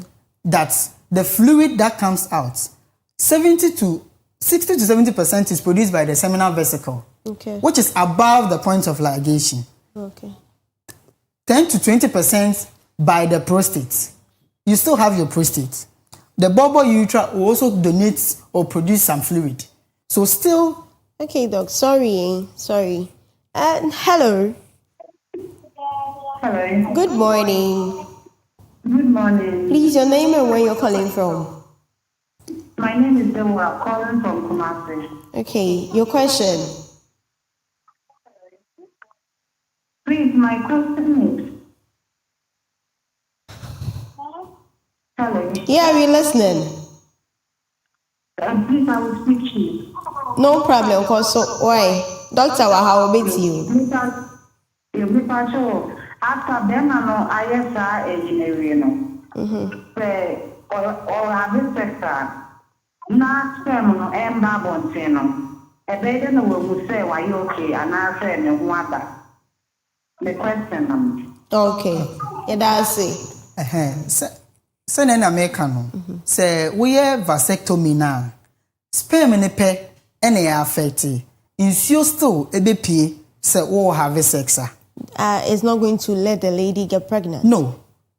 So I want people to understand that when you do the vasectomy, so we have vasectomy now. When you are having sex at orgasm, nsuo still ebepie.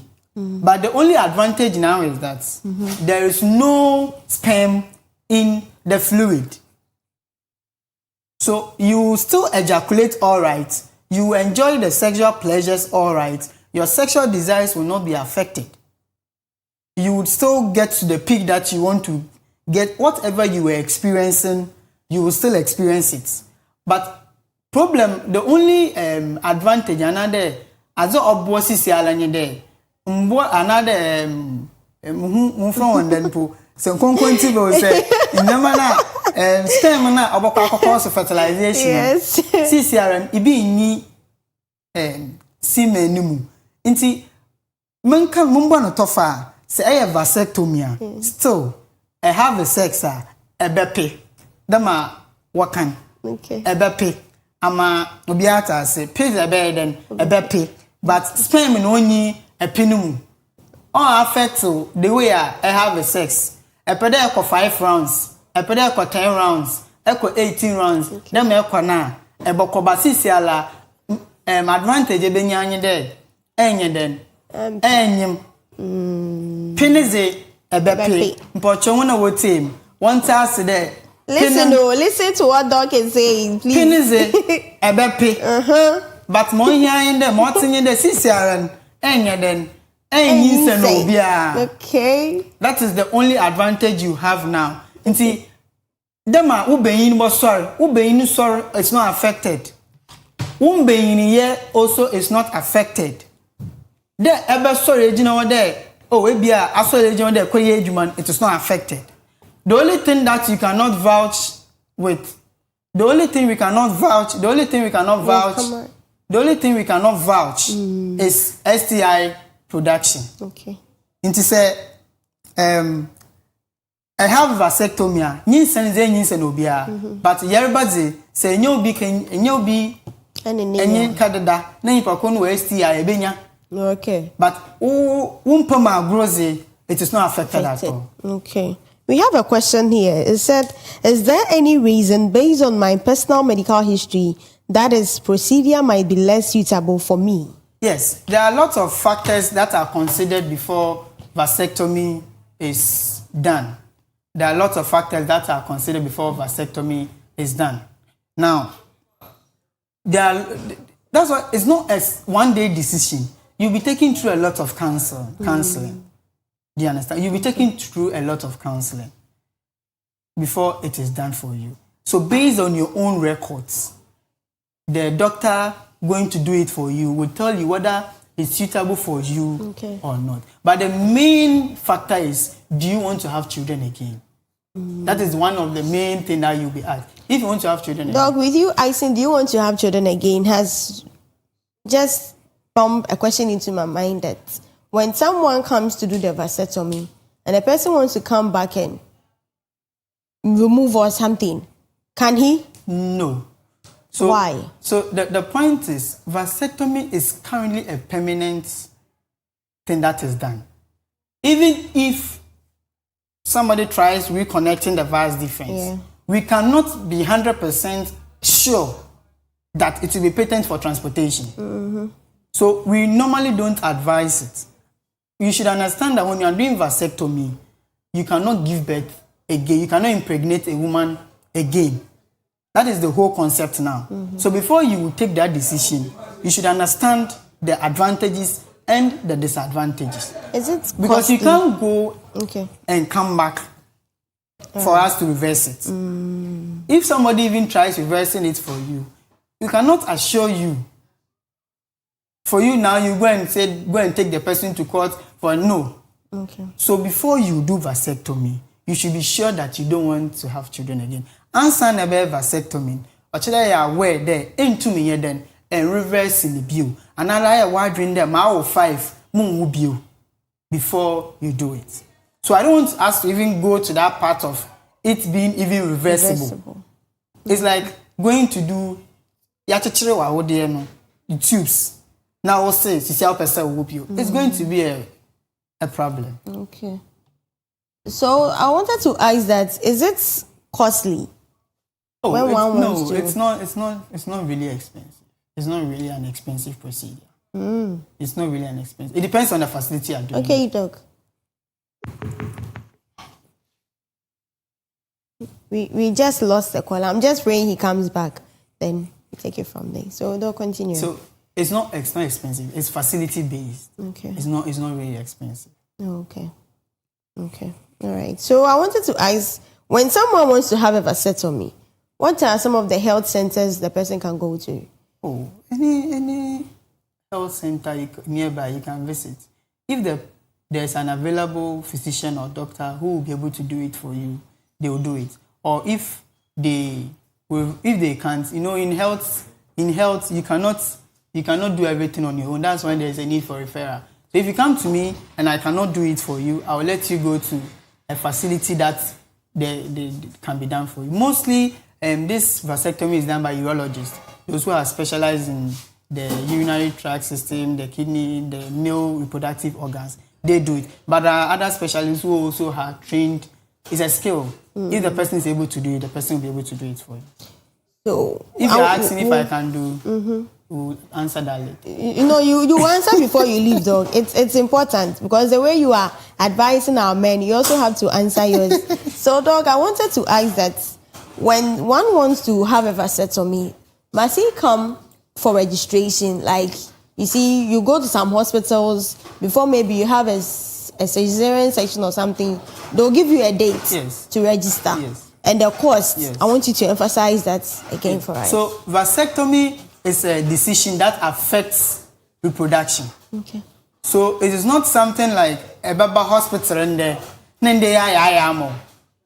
Eba register them or chede register na. Na ka de kungu doctor. Doctor na. No doctor on you discuss. Then even doctors been put more time with the coffee and then what do you know when I assure that as in a bed then because them American it is not something that can easily be reversed. It's not reversible as at now. I want you to tell me the cost, the range. The cost I cannot give because it is facility Doc, dependent. sorry, we'll come back to that. Pause for me. Hello, good morning. Good morning. Hello. Good morning. Good morning. How are you doing? Good morning. Good morning. Please, your name and where you're calling from. I'm calling from Tema. Please, your name. My name is Nana. I'm calling from Tema. Okay. Please, your question. My question is, if the doctor is answering, it's not a question. If the doctor is answering a question, we are so interested in listening to what the doctor is asking, and so we want to listen to what he is answering. And I call to interrupt. So I suggest you do all the questions, you list all the questions, so the doctor will be answering, so that there will not be any interruption, because it is really disturbing us. Okay, thank you for prompting us. Thank you. Before I listen, I'm listening. Sorry. Okay. So for the cost involved, it is normally a facility dependent thing. I cannot give a general cost. Okay. Somebody might charge 1,000, somebody might charge 2,000, somebody can even charge 500. It depends on the facility and the person doing it for you. I was asking with the registration thing. I want you to emphasize that again. When someone wants to, you would sign a consent form that you agreed, because nowadays people like small thing in the hospital courts, small thing courts. Somebody will tell you that you forced me to do it. Yeah. So the registration, the consultation, the normal procedure that you agree, and it's quite funny. Sometimes we would want to speak to both partners. Yeah. Sometimes you cannot come and do it on your. You need the agreement from your partner. Okay. Because you are not alone now. Yeah. You are double. So that's one. Okay. I wanted to ask that for how long, maybe when a person comes to register, for how long should the person go and think about it before coming? It actually depends on the person. There's no specific. So if the person comes today and go and think about it for 2 years and the person comes back? You cannot. You see, one thing about vasectomy is you cannot force anybody to do it. Okay. If the person will go and think about it and come after 2 years and say that I'm now ready, we will do it for the person. So aside the registration, must the person pay? That's what I'm saying, that all these things are facility dependent. Okay. Some facilities, if you have NHIS, you don't pay for registration, consultation to the procedure. Oh, okay. Some private facilities, you pay for consultation, you pay for labs and everything before. So you see, the point is, a doctor cannot just stand up. There is. Okay. Hello, good morning. Good morning. Please, your name and where you're calling from. My name is Joseph Salton, I'm calling from Atiku. Okay, please, your question or submission. We hear program, give me not a question, we start to work. But you feel free, Nebisa. But you feel free, Nebisa, don't tell you. Okay. We are the we are we are flexibility, I don't know. We are with me at times. Maybe I'm going to get my family for an idea sometimes we are. Okay,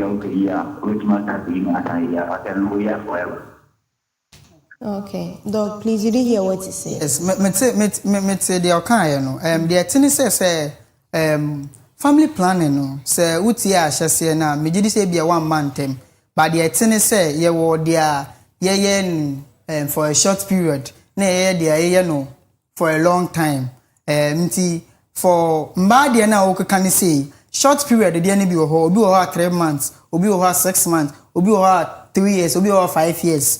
Na ye wo dia oba bi su koye a ontumi enko back. Ene na ye omo awode na ne akekere. Nti for bema de for short term no ebi ye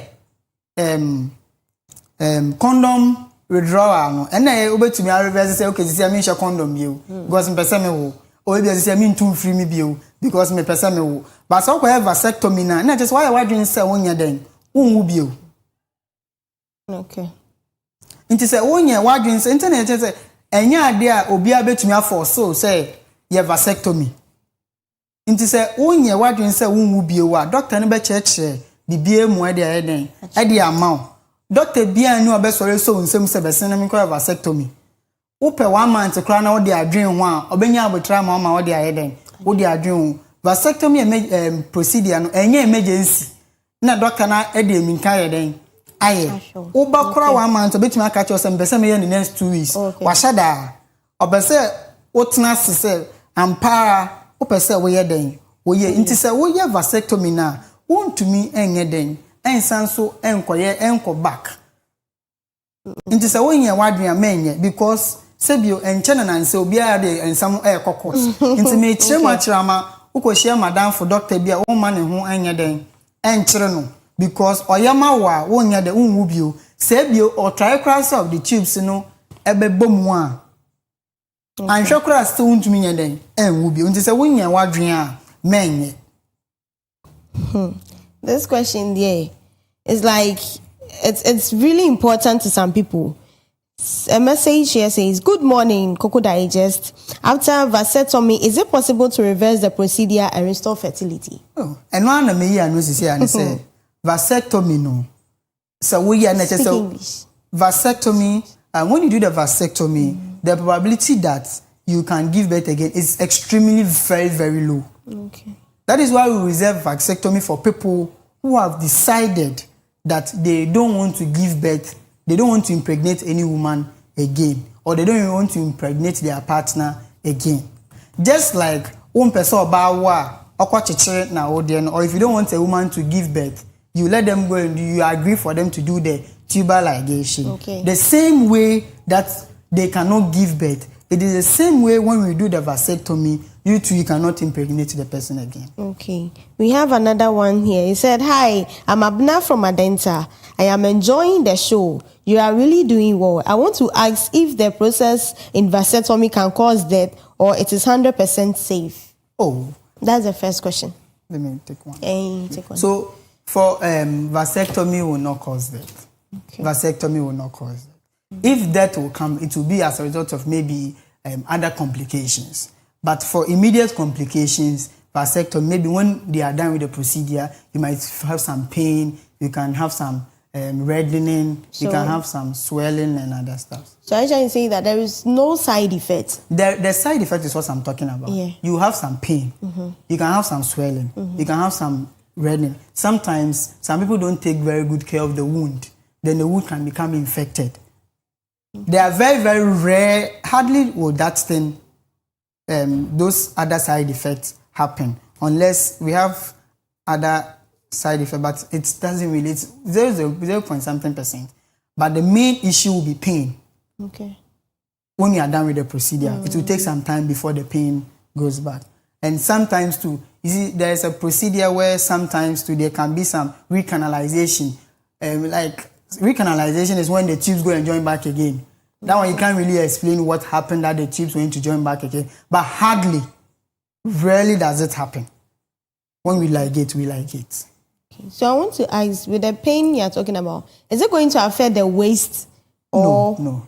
It will not going to affect that area. Then after some time, it will go. We'll give you pain medications. Like painkillers? Yeah, painkillers. Yes, they will give you. Does it have an actual painkiller or just normal painkillers that we take? We have normal painkillers that we give. But because maybe the pain might be excessive or like high, some people have low pain threshold. So depending on the pain threshold, for pain in hospital, we have levels of pain management.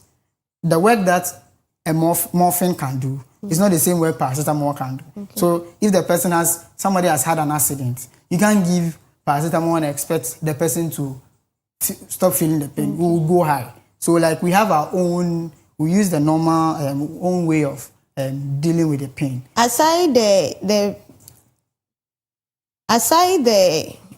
I'll come back to that. Hello, good morning.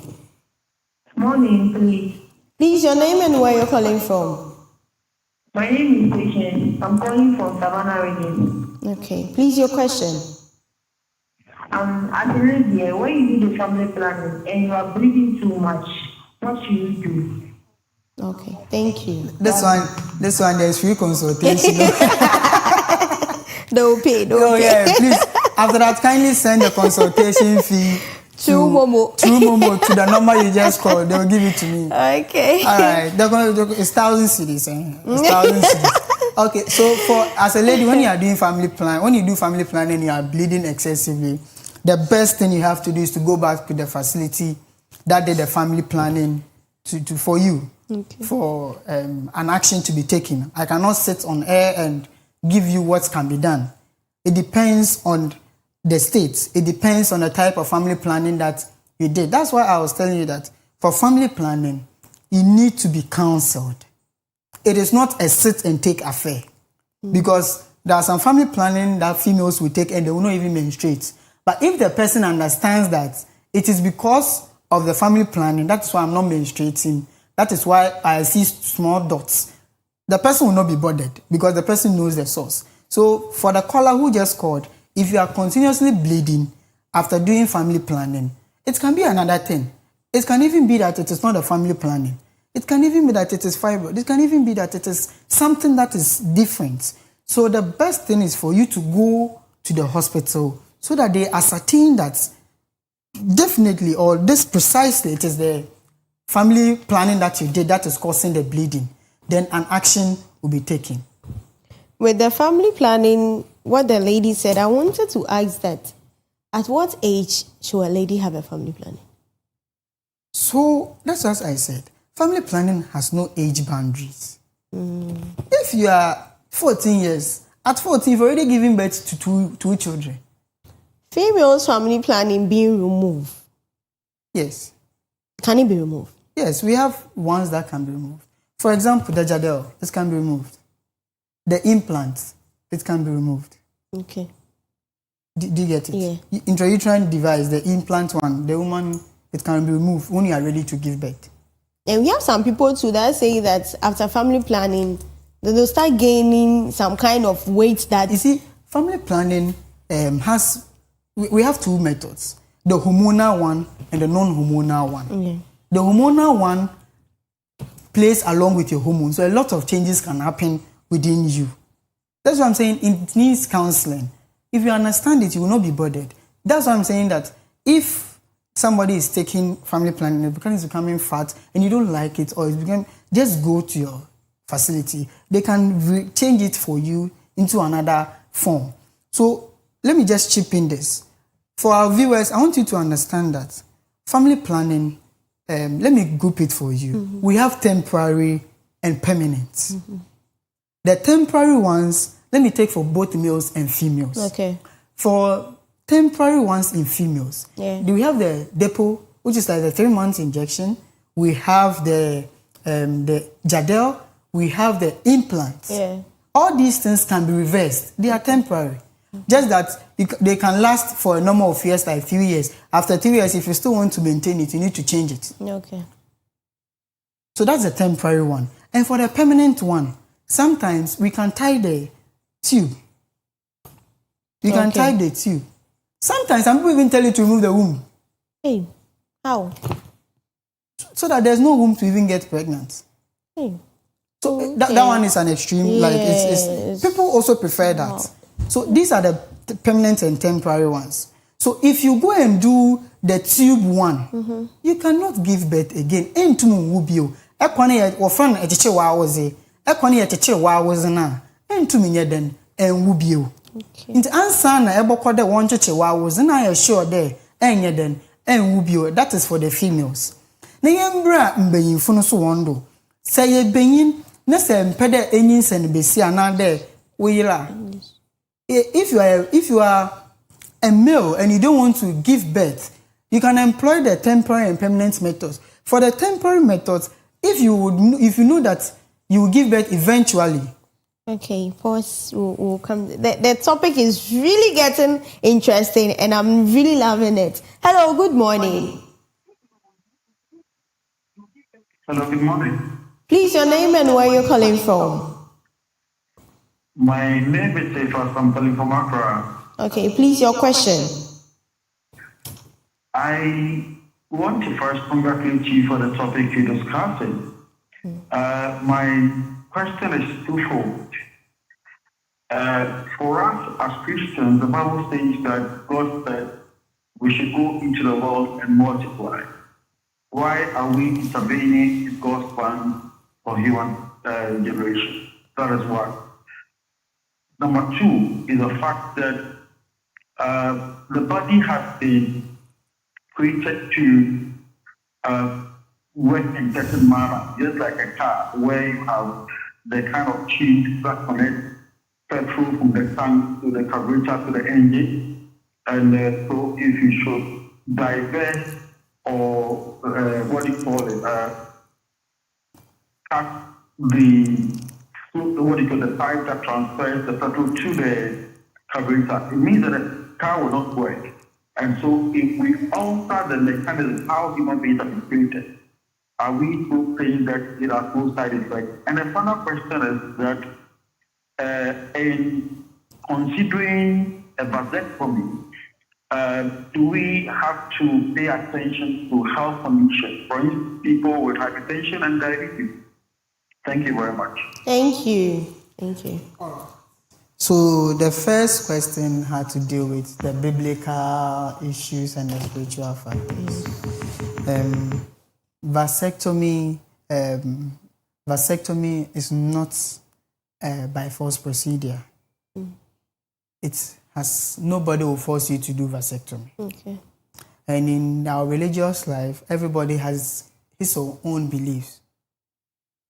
There is no straightforward pathway. Even amongst religious groups, people have their own different beliefs. Okay.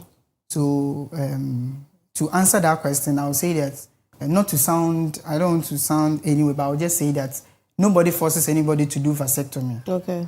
I will not, as a doctor, I will not go to town and start evangelizing for people to come and do vasectomy. If somebody decides to do vasectomy, it means the person has sat down to think through that he or she wants to do vasectomy. Okay. So for the biblical aspects, that is why I said earlier that vasectomy, we reserve it for people who are sure that they do not want to give birth again. Okay. That is why vasectomy is not something that is very common, that you go to the hospital and is even being recommended like that. Okay. So somebody has given birth to 5. And giving birth to 5 in this our current economy is not easy. Even people who are rich and stuff. Taking care of children is not only financial. It has to do with time, attention, and everything. Okay. So for somebody to say he or she is doing vasectomy, if he is doing vasectomy, it means the person has sat down to think through. Okay. That is why if you go and see a doctor and you've not given birth before, I doubt the doctor will even recommend you do the vasectomy. That is one side. Okay. So in summary, for the first question, the religious correlation with vasectomy, I don't see any link. Nobody forces anybody to do vasectomy. Okay. Clinically, we recommend it for people who have given birth to multiple children, like 5. Somebody can give birth to 7, 8. Last time I did the CS for someone who has given birth to 8, and the person said, tie my womb. Wow. Because they've tried to do other methods and it didn't even work. So, and for somebody who has given birth to 8, if the person tells me to tie her womb, I will. But for somebody who has not given birth before, and let's say something happens and we are doing a procedure and you say you should tie a womb, maybe at that moment, you've not really thought through the effects. I don't think I'll quickly jump and go and tie. So that's what if it's the person's decision? That is why I'm saying that. Just like even in courts, you come to court, you are granted bail, you go up and down, so one day, the judgment is given. Okay. You will come, we will sit down, discuss, tell you the pros and cons, give you time to go and think about it, then come back. Okay. So that we take a final decision. Even when you come back and we are setting the date, I can intentionally tell you to come next 2 weeks, so as to give you an extended period to be sure of the decision. And you will sign that you agree that this procedure should be done for you. That is patient rights. Patient rights has nothing to do with the religious belief that I believe in. Okay. If the fact that I'm a Christian doesn't mean the patient is also a Christian, I cannot determine what the patient should do. Okay. Then the second question about the health. Yeah, he was asking. Let me jump to the third one: the diabetes and hypertension. And that was, I think, the second question. That was the third question, actually. The second question had to do with carburetor, the engine, and not working and other stuff. So, for the assessment before a procedure can be done for you, the doctor will take into consideration your diabetes status and hypertensive status. Nobody will stand up and just dissect or do a procedure for you without considering these things. If your diabetes is poorly controlled, no doctor will go and catch you, because how would the wound even heal? Because diabetes affects wound healing. Okay. And it can even lead to infection of that small hole that was made. So the doctor will take into account all these things: your diabetes status, your hypertensive status, your history of having a previous hernia, your previous surgery at the groin, anything. Okay. Someone might even have had a testicular torsion before. Everything is taken into consideration.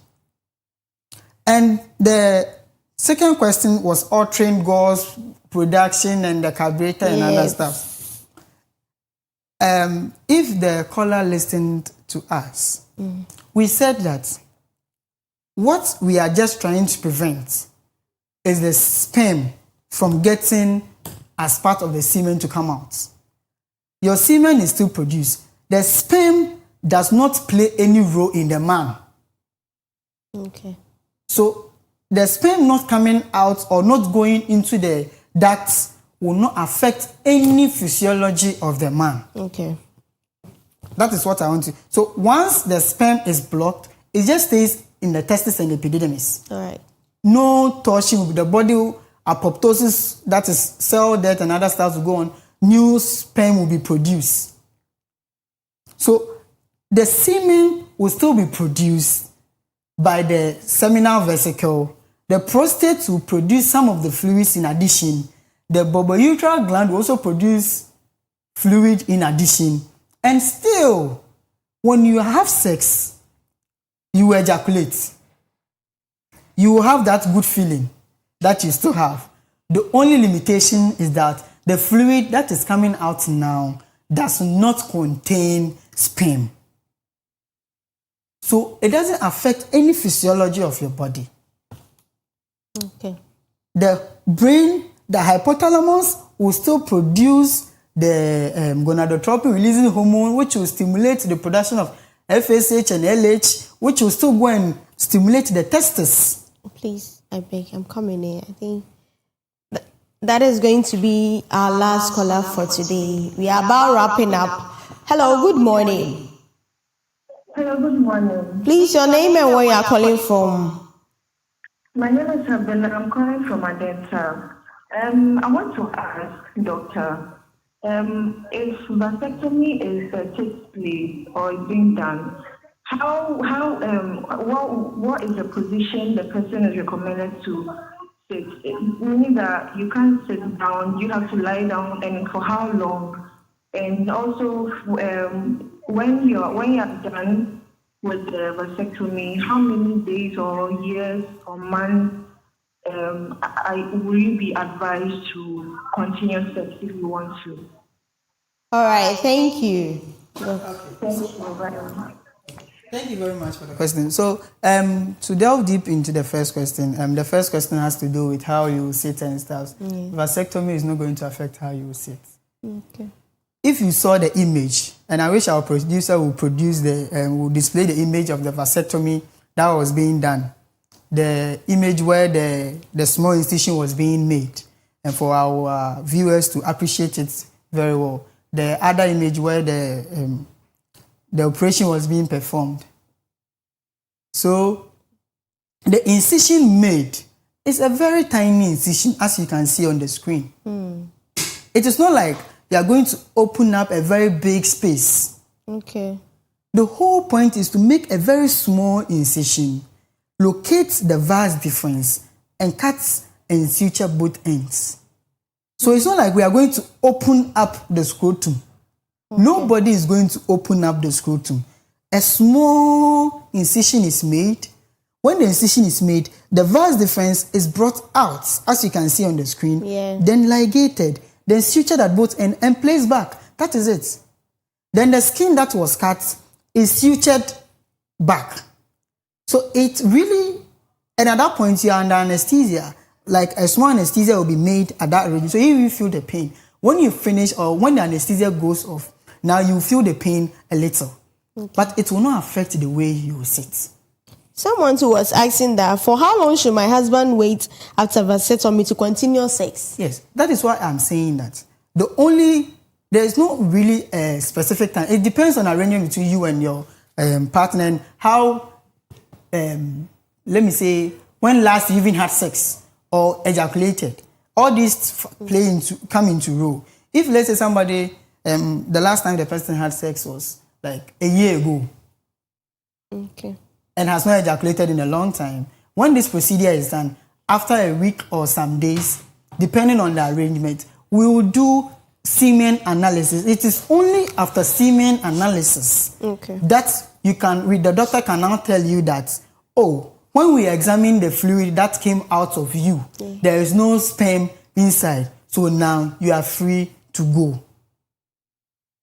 You are free to have sex without getting the lady pregnant. So there's no cuts, like maybe a week, 5 days, 6 days, 1 week. But if you go and come, then let's say I see some amount of sperm inside, I'll still tell you, oh, let's wait a little. Then let's do another analysis. So it depends on the and you see, one thing people need to understand that health is individualistic. Somebody can get malaria with a parasite count of, let's say, 500. I will be walking about up and down without any issue. It's only when they get small headache and they come, doc, I came because my head is paining me. Okay, so doc, whilst you are talking, then you'll be adding your last words to it then. So it will be paining me and they will realize, but somebody will have malaria of like 200 parasites and the person will even be like almost dying. Okay. So everybody and the way we react to procedures, to diseases, to medication. Now, so the whole point, let me just summarize everything that we've discussed so that those who join late will even understand. So we spoke about the male family planning, and we understand that family planning deals with the decision as to whether to give birth, when to give birth, the number of children to give birth, and even the spacing. Okay. And we have the male and female family planning methods, but often than not, the focus is more on the females. But there are other options for males to even do. These options include condom, it can also include withdrawal method, and the vasectomy. New methods are underway that are being studied, but they are not out now and they are not available now. Now for the withdrawal method, we spoke that it has chance of failure. It doesn't prevent STI. It doesn't prevent STI. It just prevents you from getting the woman pregnant. And also, for the withdrawal method, it can fail. It is not 100%. It's very risky. You can still impregnate the woman. Okay. I wish Dr. could talk more, but time is eating. So we had to let Doc mention his name, where his health center is, and also put out his phone lines. If you need anything, you can consult him so Doc. Okay, so my name is Dr. Isaac Dosenagri. I'm a medical officer at East Legon Hills Community Hospital. We are located at Blue Kiosk, last stop in East Legon Hills. You can come around if you want to have more in-depth in that field. All right. Okay. So up next, we have some birthday celebrants that we have to wish them. So I heard today was your birthday.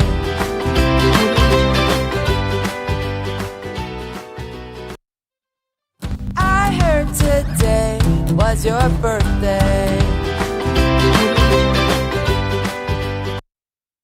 happy birthday, Nana Ohema. Wishing you a year full of joy, good health, and everything you have been hoping for. Love, Joel. Happy birthday, Josephine. Hey, our colleague here in Clock TV. Happy birthday, Josephine, from all of us at Clock TV. Here to another year of big moments, bright lights, and everything you have been working towards. We are so excited to celebrate you today and cheer you on your year long. Enjoy every minute. Happy birthday once again, Josephine. Happy glorious birthday, Blood. It's another +1 today. We thank God for what and we celebrate this Earth revolution in your life. We love you dearly. From HB Group. Okay. I believe we've all learned a lot today. Me, I've really learned a lot. So now our men, whatever perception you are having about family planning, Doc has said it all. So don't fear. There is no fear. There is no panic. Thank you once again, Dr. Isaac Dorsey Agri, if I had the name right. Isaac Dawson. Dr. Isaac Dawson Agri, for your time and for sharing such important facts with us. We really appreciate it. We wish we could have part 2 of this topic another time. All right, remember. Oh, we'll have. Doc, don't worry, we'll have, because it's a whole topic. It should take like 3 hours or 4 hours. Remember, family planning is a shared responsibilities. Always choose facts over myths when planning for your family. Thank you so much. Once again, I am Priscilla Efia Buachua Adai. Thanks for watching.